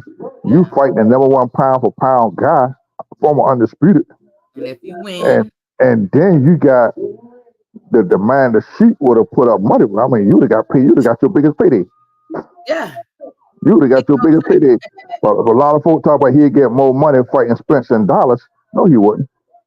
they don't want to act like Spence shouldn't decline in his status, even though he took the worst ass whooping known to man in a decade. That was one of the worst ass cutting in Boston history in a long time. Just Jessica said they really. were all so positive. Mm-hmm. That's what I'm saying, Chastity. Why would Spence get anything over Bud? That's Make it make because sense. that's because of the PBC. Want to do a fight over PBC, and Wow. only thing they trying to do is do Bud like they did it last time. They know, You know, but they know Spence ain't the same. This used to be no, Spence, y'all. This used to no, be Spence right here. yeah, okay, but Reggie. Not only that, they know if Bud coming to 154, he already fought, got the WBC. Mm-hmm. He go fight Fundor. He got a WBA and a WBO. He got three of the titles, and have one more belt left. Mm-hmm. That's the IBF championship. He go in there and he get all them belts there. He's gonna knock PBC out for real. 'Cause PBC ain't got nobody now. Who They got ain't the got IBF at 154? huh? Who Some got dude, the IBF? some foreign dude name. I don't know. Him and Tim Zoo get ready to fight for that belt. Oh, Or wherever his name is. Marquez Yeah, Martesalev. wherever Bud, the name is. Bud I would ain't beat even him. I ain't even trying to pronounce that nigga name. I hope, you know what, for real. I don't want to be, I'm kind of superstitious when I be trying to put my hand on it, but it wouldn't bother me, I would say, if Tim Mm-hmm. Zoo beat this guy, get the IBF and the WBO. If Fundora want to drop the belts, Bud can go over there No, and circle back. Bud. Well, Bud fought Manjamar. He fought for the intern WBO title. Yep, and So the WBA title. right, so right now he's the intern WBO champion. So Mm-hmm. if Manjamar dropped that belt, Bud automatically get elevated. Your Not Bud become Manchmal, Fundora. Then yeah, Bud would yeah, be yeah. Bud will be elevated to full champion, which we mm-hmm. all call it email champion. Yeah, But at the end of the day, Bud ain't never want to fight for the WBA right now. His best fight was his first fight should have been for the WBO belt because yeah. he activated his super status. He was supposed Mm-hmm. to fight the winner of Tim Zoo and Fondor, Yep. but they both ducked Bud.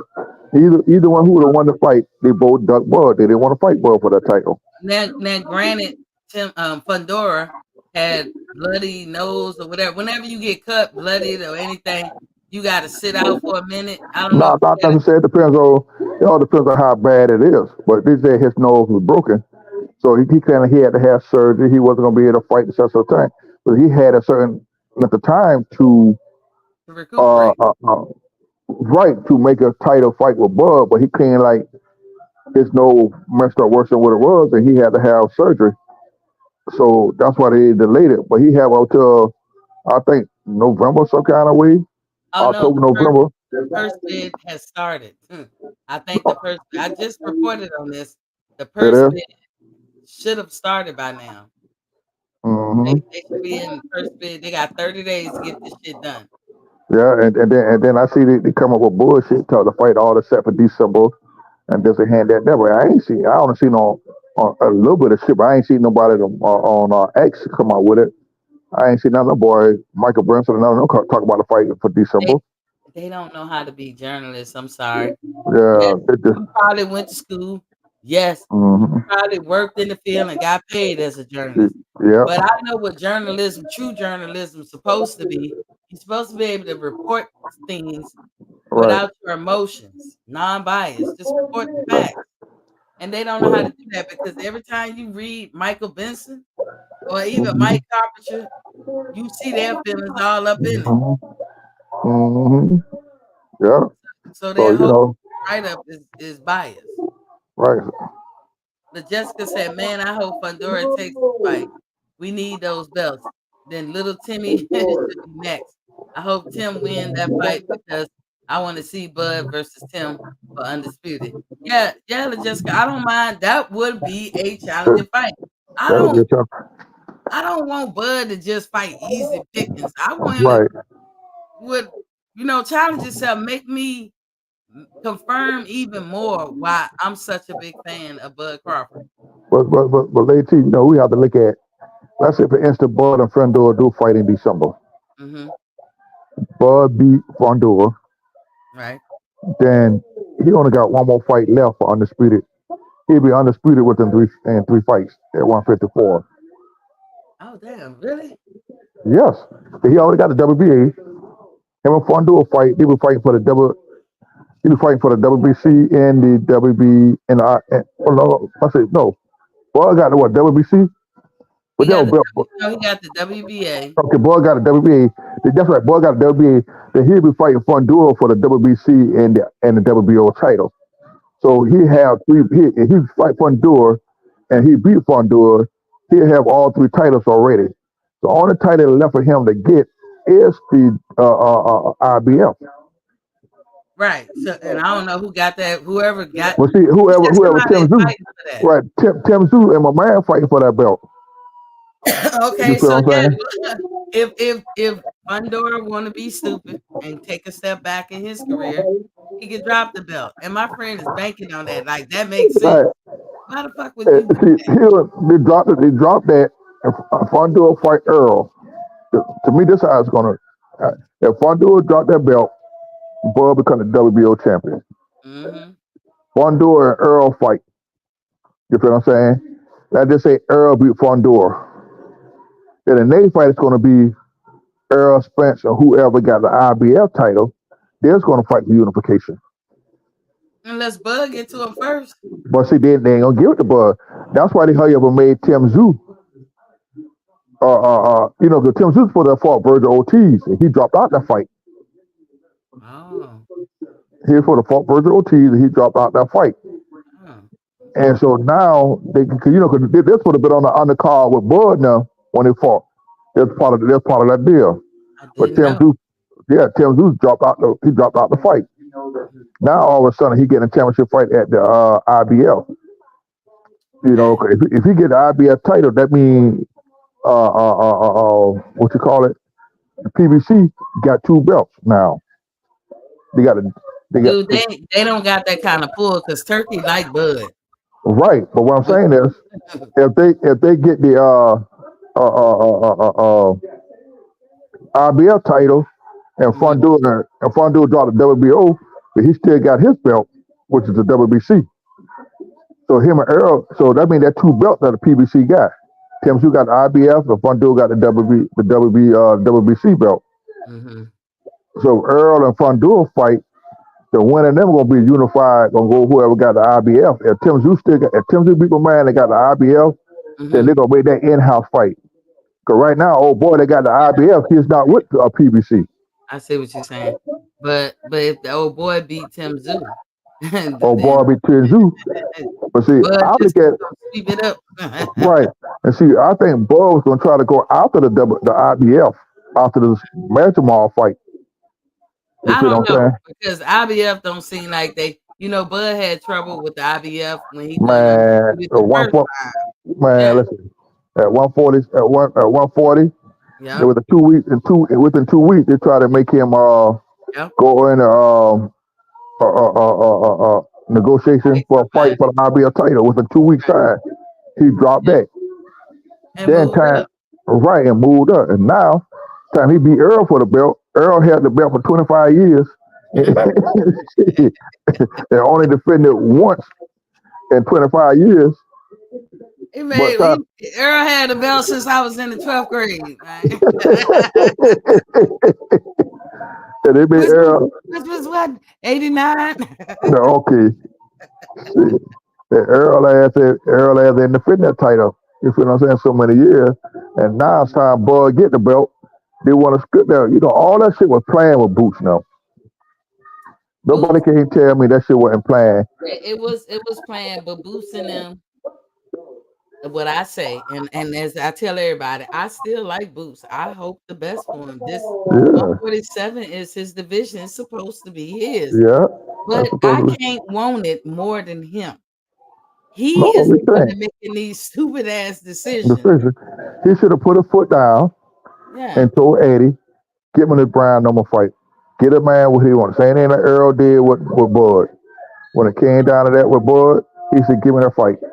Make that fight." He went and made that fight. That what you call a Earl true. That what you call a true champion. Earl made way more money in their fight with Bud than Bud made over him. Way more money. So Both of forget the them. fact that Hmm. Bud walked out last or whatever little perks Earl gave him. Earl got the money Yeah, he got the more than money. Bud did. They both got some money, Yeah, they but both got the money. Earl got the money. Both of So Earl ain't worrying about nothing right now. He's set for the rest of his life. the rest of his life, You he ain't got to He's do set for the shit. rest of And like But a lot of people think of Bud, he want the Canelo fight. That's gonna be, believe it or not, that's gonna be a hell of a fight. That's, that's gonna be a even if Bud, one thing I I know for challenge. Bud, it's not gonna be like the Charlo. Bud gonna fight. Bud gonna fight him back, and he might. Win or lose, Bud ain't going in there because he's so competitive. Mm-hmm. At He ain't heart. gonna go. He ain't gonna go and lay down. Mm-hmm. And it's almost Libra season, Mr. Golden. Hmm. It's almost Libra season. That You means know, Bud, me, Deontay Wilder, who else? oh Who else Lord about to be a Jesus, oh Libra? y'all leave us. Me and Virgo. Nah, Hey, I look, got. man. I Let wait. me I pay wait. my respects to the Virgos. It's Virgo season right now, Yeah, I wait till the end of the year. We got that gonna start but off start off them Capricorns in December. oh Lord, Mm. them damn Capricorns, boy. That's But right. look, the January active come around, we be huh? the active activist is in the building. Was Papa King? That was going Mhm. on, y'all. Where's your boy ATL at? Dude, he coming. He actually really busy. He actually Oh, busy. okay. He taking care Uh, of some personal stuff. But okay, but he all right. um, oh, Joseph Bailey is a Libra. Hey, Libra season. Oh, What I Lord. want to know, Mr. Golden, where the hell is Birdman? I Has don't know. anybody seen Birdman? Uh-huh. Birdman, if you listening, are you still with us? I mean, damn, we gotta stick the proverbial glass mirror under your nose to see if you're still with us. Okay. What the last time you heard from Destiny Blake? I talked to her the other day, not that long ago. Okay, how she doing? She doing all right? She's doing well. She's working. So Okay, okay, I'm okay, not good. okay. She has to get up early in the morning, so she can't be out here at night. All night time. Yeah. It's all about those Leos, baby. He said, Jessica, you threw the Leos in there? Jessica, you a Leo? Oh Lord. I Well, ain't, I I can't talk bad about Leo because my baby a Leo. I Daddy can't. baby, daddy, the daddy baby Leo. My daughter Leo, so I can't talk bad about the Leos. Like, you know who I can I get along, of course, with Aquarians and Gemini because I'm a Libra. We are compatible signs. But I get along with Taurus and I get along with Leos. Uh huh. Everybody else, ooh, Lord. It take patience, nerves, steel. Let me Mm-hmm. tell you, them damn Sagittarius, I be like, shoot, not gonna do it. Like we having a good conversation on a date or whatever. So, what is your sign? You know that crazy question. Dude say, Sagittarius. I be like, in my head, I'm like, my nigga, we through. I'm gonna get up and bow face nicely, of course. I ain't gonna be rude. He got the Libra scales, yes. You know, Dan Tan said Leo here. Okay, the Leo's in the building. The active activist. Now that's the only Sagittarius I get along with, my boy right here, the active activist. But he know I tell him all the time, I don't fuck with them Sagittarius, Capricorns or Pisces, and damn sure I don't fuck with no Cancers. Oh my God, and my baby a Cancer. Chastity said Taurus in the building. Hey sis, shit, I can't. Oh my God, them Cancers, Capricorns, and Sagittarians, they do me in. I can't. I like you, Mr. Golden. You say you're a Capricorn. I like you though. But anywho, yeah. So Mr. Golden hit it on the head. Everybody hitting it on the head. Nobody Yeah. lying about Boots. It is You what know, it is. Um, but he see, gonna be a has been. This is what I'm predicting. He gonna be a has been. I don't think he should have signed with Eddie. Hmm. He'd have came up better staying by himself and Hmm. letting the sheep promoting come a free agent. You feel what I'm saying? Hmm. Look, now Eddie just signed Secure. Secure making $5 million on the undercard. So that ought to tell you something. What? Secure making $5 million fight on the undercard. Well, who? Whoever the dude is he fighting, he making $5 million. He on that better What be the card? Bibble he on the call of Bibble on the Bibble fight. Oh, that's a big fight though. Yes, he making $5 million. See, Fight that Eddie, no you fight that can't. nobody. Uh, But he, no, Mr. Golden, we gotta stop saying nobody's. but what I mean by that, Yeah. he fight the guy that's coming up and wait to fight him. Oh, okay. Good. We don't know this guy. I wouldn't Right. go so Not far as not to call him a not no. like that, but he fighting a guy that come matter of fact he just come out the dude coming off a loss, if I'm not mistaken. A Yeah. knockout loss at that. But he moving out to fight Shakur. Shakur When making I $5 million on that fight there on the undercard. when I tell y'all that Eddie Hearn does his fighters solid, I ain't gonna front. He paid him good. Tevin Farmer became a millionaire over there. Boo Boo Andre, and these are not household names. But Boots, well, they say he overpaid. He bid the last fight that he had with David Evans. Boots and Cola Crawley for their fought. Mm-hmm. So that fight went a purse bid, and some of that bid for Eddie overbid them to get that fight. Mm. There were Cola Crawley felt the physical with his eyes. Oh. You feel what I'm saying? Mm-hmm. So they brought in Devin Ebenezer, and Boots paid 3 point something $1 million, 3.3 or $3.6 million for that fight there.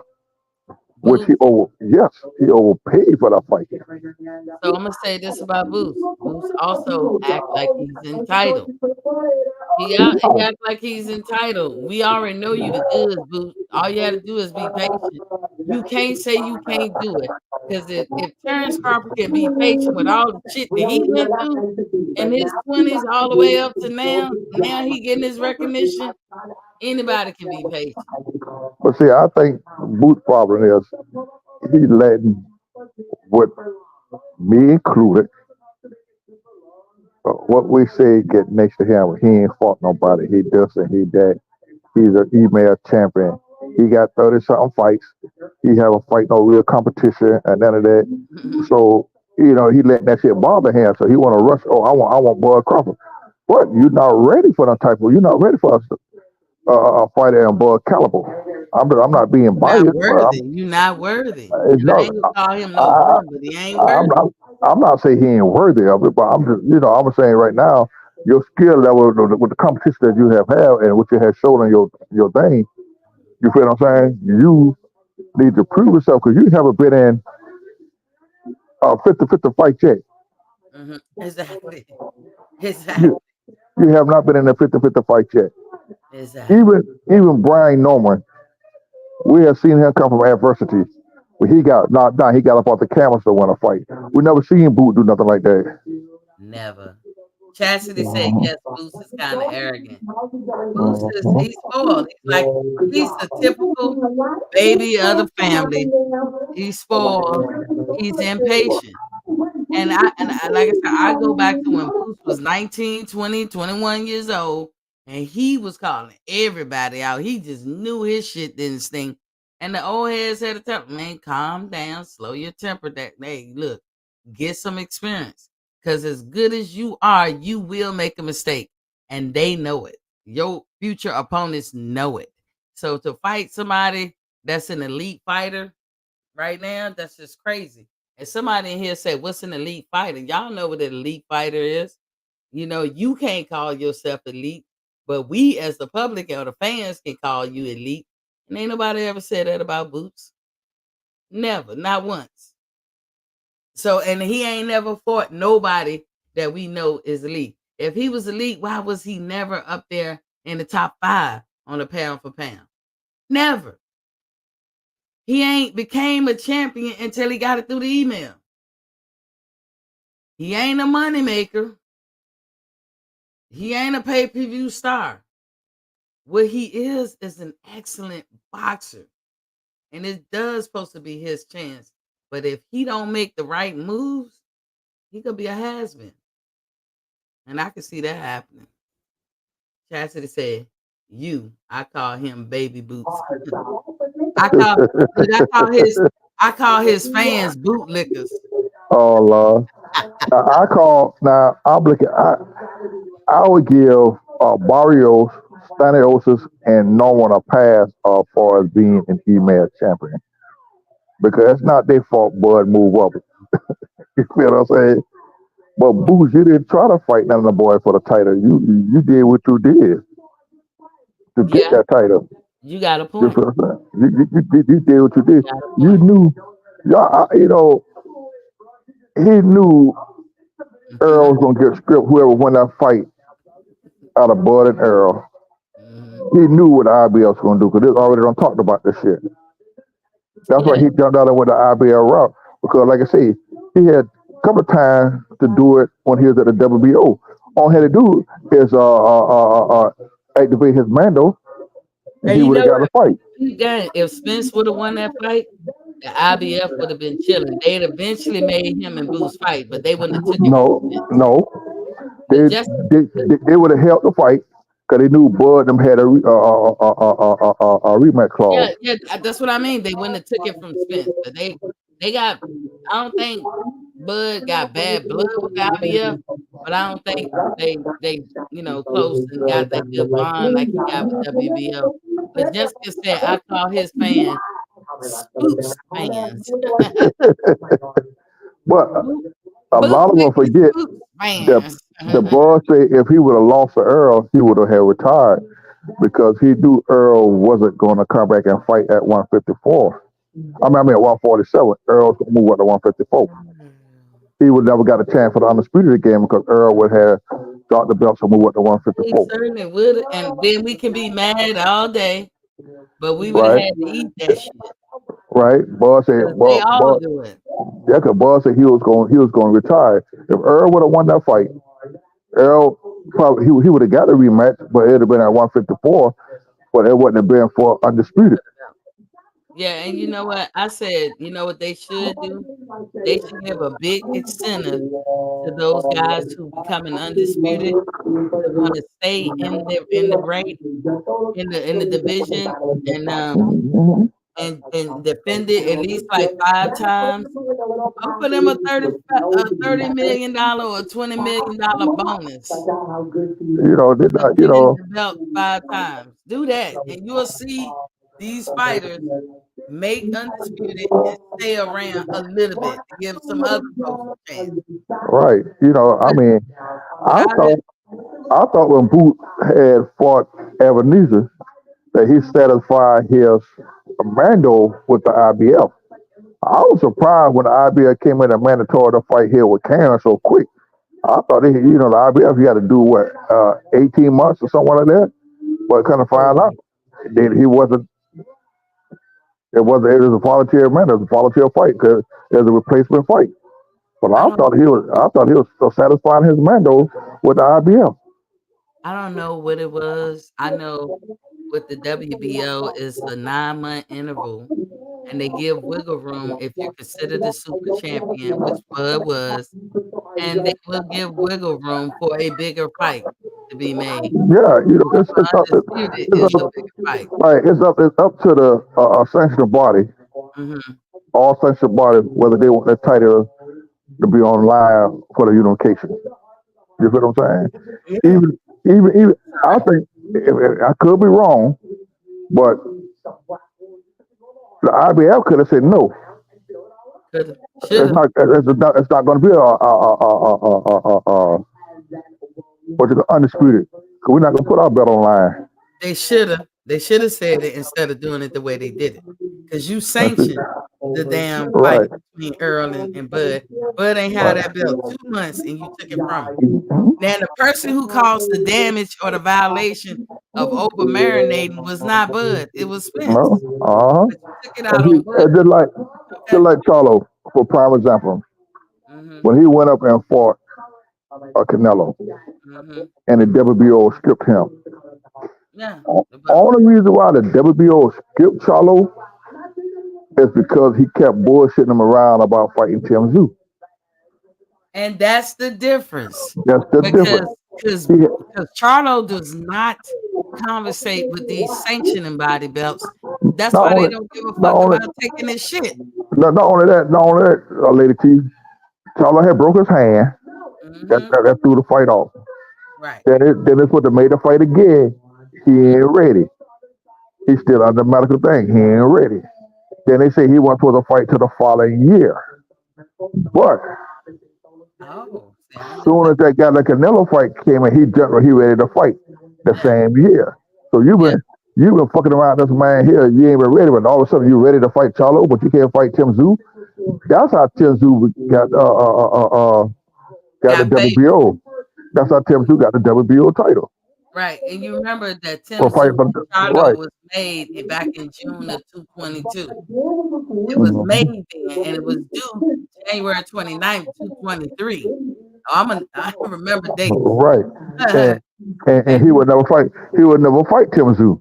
He kept putting Tim Zoo off, kept putting Tim Zoo off. it was like either the 20th or the 21st of December that he come out and say, "Look, y'all, my hand broke. My hand My broke. hand broke." And And this what then the doctor say. there's But you turned up a and not whole the year went WBO. round. A whole year went round bullshit about your hand. And here it is, you put a fought this man in 2023, and you didn't fight him in 2023. You kept bullshitting him around. As an author, you said you wasn't going to be ready until 2024, the first of the year. But But what I'm saying about that, Mr. Golden, is he mhm, said that to the public, right? This was around right, December. This is right before Christmas, y'all, of 2022. Then his fight was January 29th. Then the WBO said, "Wait a minute, sir, hold tight. Run that by us again. You ain't called nobody. You ain't send no correspondence. You ain't do nothing. You yeah, can't you ain't Earl Spence in this motherfucker. You right, got to January 5th, I believe it was the 5th, to unask some legitimate paperwork to show that right, you shouldn't be right. fighting." And he And had he to did. do that, and he He did came that. up with that. He came up with the paperwork Right. Yeah. and said that he wasn't ready. Okay, now that's just like if you're a medical on your job, they can't do shit medical. The job can't do nothing for you because you're under the doctor's care. Mhm. You feel what I'm saying? And so And okay, it was legit. It was legit, y'all. it's The legit. hand It's But legit. Earl Spence, couple of weeks later, because him and Keith Thurman was supposed to fight in the beginning. If you know Earl, Earl said he'll never fight his ass. He kept telling them, but they Right. made that fight anyway. Never Yeah. mind how Keith Thurman got the placeholder as far as the WBC, but that was a mandatory fight. Earl come, he in an armor plated car. Somebody hit What a him bullshit. 14 that was supposed to be in the car that didn't have no insurance on it. and did that Man, much come on, damage. Lady T. I know, Lady but T, did that. listen. Hold on, Mr. Ghost. But Yeah. did that much damage to an armor plated car. The boy was supposed to be 14, and you go look it up in Texas because I tried and was willing to pay. They never heard of the shit. Lady T, first of all, Mhm. you're in an armor plated car. That's pure steel. Mhm. And the way that they make cars now, which is paper thin, Mhm. ain't no way in hell Yes. a paper thin car gonna fold that car up the way it did a used armor car. That's Mm. bullshit. But guess what? Guess what? All Mhm. the sanctioning bodies that he had a belt with, they said we good, and Yeah, PET said because he went to the doctor. He had a doctor give him an excuse. His no, no, hand and shit fucked up. no, no, He, no, no. I'm talking about Earl Spence. I'm talking about Earl Spence. Earl Yeah, Spence that little accident. he That came little accident. out and made a video first, Mr. Gold. Yeah. Uh huh. And that was good enough for everybody. Whatever he did behind closed doors, they never came Right. out and said what they did to Charlo. They said you got the 5th of January. They never Right. did that shit to Earl Spence. You see, matter of fact, Earl got in a car accident December 10th, the same day Bud fought Ebenezer. Yeah, that was the day he got the accident. Yep. That's the day he got in the accident. That killed that. And but then after that, they went in negotiation with him and Bud. They went back in negotiation for to get the undisputed title. So they pushed Keith Thurman ass to the back burner again. Mm. That Keith Thurman was supposed to fight somebody else, but Keith ain't fought yet. We ain't heard from Keith, but he dropped out of the Tim Zoo fight. Him and Tim Zoo supposed to have fought for the WBO. Look who in the building. Quentin Bradley is in the building. What's up, bro? Oh Lord Jesus, He said, that "Oh that man, shit, Miss T. I'm listening to that you and BBL Golden Crab D." that's my little brother right there. Yeah, Now that's that's cool. now that right there, that's my right hand man. That was T. Quentin I Brad. got Hey, Quentin, they was taking too much punishment. punishment. Lady T, I'm tell you a little secret about it, right? Mhm, He was never, if he could get the opportunity to talk to him, mhm, and you talk about the fight, the Bud and Earl fight, mhm. he would never say the name of that fight. He called it June 29th, July 29th. That's all he gonna say. He would never come out and say Earl and Bud fight. Not him. Ooh. Hey, Mr. Q, just call it Mama birthday. Mama Uh, Bud Mama's birthday. 'Cause that was her birthday. yep. Bud Mama birthday. That's how Remember, I asked her. remember Derek James said, y'all ain't gonna be dancing. Remember Bo Max said, you watch. Oh, that's a Mhm. date to live in the infamy. I keep saying that. But in the But end you of know, the day, if you have you don't went back and talk look at that fight on YouTube yet, Miss T? all the time, but if you don't all the time, God is good. God is good all the time. Yeah, yeah. Um, in the end of the day, if you don't establish a rapport with the sanctioning bodies, how are you going to further progress? You that's why when Charlo stepped in that ring and that bell said ding ding, WBO said let me have that belt. The WBO say unass that belt. They wasn't playing. And they Ain't ain't got no playing with chance. Fondue ass. They ain't Fondue playing special with fate. If Fondue gonna fuck around and miss that date, they gonna skip his ass. Let me tell you, Fondora better have a good midsection. He fight Bud, and Yeah, Bud just gotta but watch out for his elbows. I'm interested to Shit see how like that. Bud. I'm interested to see how Bud would deal with that tall, lanky motherfucker though. He gonna chop him down. He got to get on the inside. He can't stay on the outside. Yeah, yeah. So, if Fondue use that jab, Fondue gonna beat the shit out of it. Fondue, I'm gonna keep it a book. It's gonna be hard, but you got to get on the inside. But But like Fondura, big ass, he a tree. yeah, He but don't move as good as Bud, and no, that's but the advantage. right, but he is hittable. If Zuba knock his ass down, I think Bud can knock his ass down. Tim Zoo was busting his ass up till he got hit with that elbow. Until he got hit with the elbow. Now that's the thing. Fondora got knives for elbows. Yeah, but see what to me what Tim Zoo corner should have did. I would have stopped that fight, Lady Chief. You with him? Yeah, Why? because that happened before the fourth round. That gash in his head like that, I would have stopped that fight. But you know they ain't want to stop. But what I'm saying, but And what I I'm saying actually is, just see Tim Zoo beating Fundora. right. And I know Bud can The reason I say that that would have preserved his oath. He would have lost the fight. hmm Then they came back with a rematch. You feel what I'm saying? The But fight for the title again. but See the way the fight would have came with no contest. but Golden, the way these boxers get in and out of fights and no Hmm. fake fights, it's so wonder that all the fighters be like, "We here now. Let me get it out the Hmm. way." You know, that's probably how But they be feeling. that was dangerous for him to fight like that, especially the way that cut was him coming in the face. He really could have got hurt. He could have got himself hurt But because then that was too much blood, Lady T. That was too much blood pouring in his face. He couldn't see. And what that gas was something different. Man, that gas was nasty. didn't Fundora lose a fight? Didn't he lose? Fondue got knocked out. Fondue got knocked out the fight before he fought. The last fight before he fought Tim Zoo. He Oh, got okay. knocked out. So he won a belt off of Tim Zoo. They fought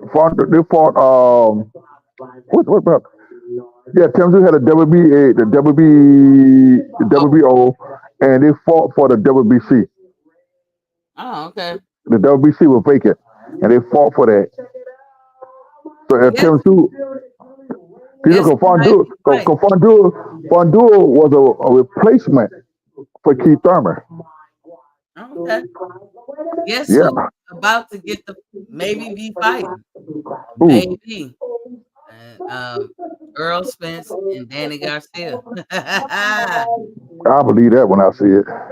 be a good fight though. Yeah, 'Cause I don't care Danny, what nobody say. I thought, When I I say thought, scared, when I I say thought scared, Danny's at I the don't. 160 in it. I thought Dan, Danny's Danny ain't fought at 160 yet. He's I still at thought he fought. 154. I thought Danny's at 160.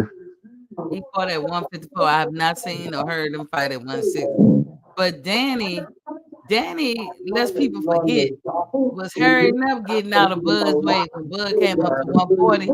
That's why he Man, went to 140. 147. He left. He went at And now 147. now he was getting out of folks' way at 154. But I will give Danny this. He faced his fears or whatever he was scared of, because you ain't gonna get me to believe that Danny wasn't leery. Not when I say scared, not like scared of cat, but Danny was leery of fighting Earl Spence. And Danny wasn't all the way Danny when he fought, because they be intimidated by Earl Spence. And now that Bud showed you do it, I don't think nobody is gonna be as intimidated. I think when Danny get in there, he gonna do what it do. Mhm. Because But Danny got cracked too. Lady T, I'm about to pitch. I'm done. I got a phone call coming. I need to take. So I'll check with Alright, you get later. your All right. loud Good night. ass, man. Get that noise out the background. That's my grandkids. Good night, baby. Alright, peace. Thanks for coming in. All that loud noise, but that's Mr. Golden. I took it in. Oh, you say Jessica said he is about to fight at 160. He probably is. Well, does that mean Earl gonna fight him at 160? Because I think they negotiating. Yes, ma'am. That TV was loud, Mr. Golden. He look, I had patience today. I had patience today. Something Boots can learn. But that's all I have, y'all. As the world turn in boxing, stuff be going on. But I always, the reason why I make a point to certain things is because if I don't, we go on. And sometimes you don't want to say nothing. You don't have to respond to everything. But when you don't, look what happens. People come back and be delusional as hell. Delusional as hell. That shit is like my little brother said, you cannot fight or beat illogical shit. There's no argument for it. There's no argument for it. But y'all go get your shirts. I'm telling y'all, this shirt feels so good, man. This a nice cotton. I like this vendor. Oh, Bud Crawford. You always with me. I got them in different colors and everything. I think, did I? Let me see. I got aprons and everything. Let me see. The Crawford. I'm gonna look for the I got a whole lot of shirts. Y'all see. Let me see if I brought it up. Damn, I'm talking shit. Okay, hold on. I didn't bring it up. So let me pull this up so y'all can see. Uh, I'm looking for that Crawford shirt. Y'all see, I got all kinds of shirts, crop tops, all that good stuff. I just made the bug shirt. Hold on. Nope. Oh, here it is. I don't know how I passed it. So see, I got it in tan, white, teal. I don't know what this color was. This is brick, I think. Red. Well, the colors are red, white, granite, island reef, lagoon blue, butter, brick, seafoam, graphite, gray, hemp. Hemp looks like that. Mystic blue looks like that. I mean, come on, what y'all waiting on? What is y'all waiting on? Trying to be improper when I said that. He said, I didn't see that shirt on the website. It's there. When you go in, the Jessica, it says sort by at the top. And when you go, I'll try to show you where that is. Bring it back up. Go backwards.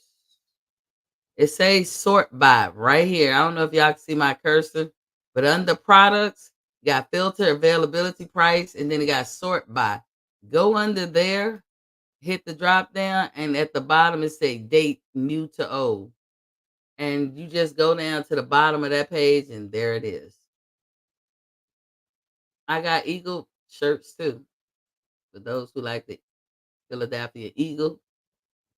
If you Eagle Nation up in this piece, light blue, maroon, red, sand, white, black. There you go for the Eagle fans. Y'all know I already got the Cowboy fans. I showed y'all that. Blast from my past, Hong Kong Phooey. Y'all remember that? Got me some Hong Kong Phooey shirts. Look at that. Different. I mean, the colors are beautiful. What else? I love this shirt. I'm sorry. I love this shirt. I keep showing y'all this one. BDB. Beautiful black and blessed. Got all kinds of colors. Island Reef. Sage. Pepper. Hemp. Bright salmon. You know. I get teased at how I say the word salmon. Then you got, I like this one. It says Boss Lady, if you can't see it. The antique cherry. Berry. Oh, I love the berry. I love the berry. Natural. I like natural too. See that natural color? Let me go back. Could probably go with these hats. Like I told y'all, mine's is on the way. Look, you got the black, the light pink, the light blue, the yellow. Don't that shirt, Boss Lady, go with that? Come on with y'all way though. um, but this is cute. I can't wait till these come in the mail. Mm. Crocs that you can wear socks with. Oh, you know I'm gonna be wearing that shit in the fall. But yeah. She said, Jessica said, maybe I have to do it on the PC because that option is not on my phone. I know it's tricky, it's there, but it escapes me too. That's why I just run to the PC when I got to do stuff. And I remember I promised you guys, and hit the like button. I'm going to find out how to link Botano oil to my digital store, so you guys don't have to go looking and all. Trust me, I was the guinea pig. I bought a couple of from different stores out there. I even bought a couple online, but I found the one that works. Like I told y'all, before I got my hair done, not even a whole month ago, I would put this hat on right here, and I wouldn't have nothing hanging out the back. I'm not even doing nothing to make that hang. My hair grew that much. I swear, It grew as much as long as my thumb is. It grew a lot in a couple of weeks. Not even a full 2 weeks. You said never mind. I said okay, I got you. So I'm gonna put that on there because we all like to grow hair, ain't that right, ladies? Y'all men want to grow. Y'all don't want to have male pattern and baldness. This might help y'all too. So hey, I'm gonna put that on. This stuff works. I ain't even gonna front. If it make hair grow in spots of my head where I lost going through radiation treatment 25 years ago and haven't grown since, and my hair is growing in that spot, you know, I would say active activists can vouch for me, but I ain't even showed them. I ain't gonna put this shit. I ain't gonna take this hat off till I get it done. But I'm gonna show him because he know me. He been around me for so long. That's my little brother. He knows. He knows where my hair just would not grow. I lost it in radiation, and it ain't never come back. And that was like 25 years ago. I started putting this shit in. Mm, something growing in that spot, like chia. Anyway, that's all I have. Anybody got anything else? Be sure to head over to AskMeT51.com. Look for stuff you like. I got phone cases. I got you straight for the election coming up. And it's oh look. So you saw you was paying attention. I like that. He be paying attention. She said she's right. Oh yeah. Um so I want y'all to just instead of going to Amazon, because I can tell you, go to Amazon, look, and you're gonna be looking around, you might pick the wrong one. It took me a few times, but I got the right one. Let me be the guinea pig. And it works on your skin. Y'all see my hands? They look terrible. They look active activist was with me a couple of months ago. Look at my hand, active activist. There was no skin there before. I got eczema bad. You know what I've been using, active activist? Baton oil. Because remember, anything good for your hair, skin, and nails is all the same. If it's good for your hair, it's good for the other two. It's good for the other two, it's good for your hair. Skin is skin. The integumentary system, baby. So he could tell you. Look, he could what? Couple of months ago at the wedding, right? I was wrapping that thing up. It was raw as hell. Remember? He could tell you I wouldn't dare get in no pool. I couldn't dare leave it out. Cause I mean, you be asking for an infection or a possible infection, then what that's gonna do to me? I didn't want no problems at the wedding. I wrapped it up in my wedding dress. I didn't want to wear that shit, but I wrapped them hands up. I actually got skin where there was none. I bullshit y'all not. I bullshit y'all not. That's how bad my eczema is. That's why you see them scars. And active activists, I had a spot on my leg that been there since about 2016. It was a little circle like on my on the side of my ankle on my left leg. It's gone. It's been there since 2016. It is gone. The rash on my back, remember that? All but gone. Because I used that. I just bought me 2 more bottles. Why? Because shit, this shit is working. Like I don't know what to tell y'all. But I'm gonna put it up there. Be sure to ask me about it, guys, because I can be forgetful, but I'm actively looking. So that's all I have. I didn't mean to stay on this long, but thank y'all for coming in. Be sure to hit the like, share button. And remember, if you haven't subscribed, always subscribe. Um, but if you already subscribed here, don't hit that dial. We got you.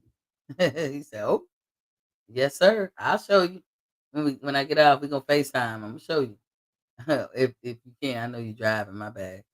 Um, but that's all I have, y'all. Until tomorrow. I probably keep every now and then mentioning this because the arguments that I'm getting in return, I have to because I said, damn, there's some bootlickers out there.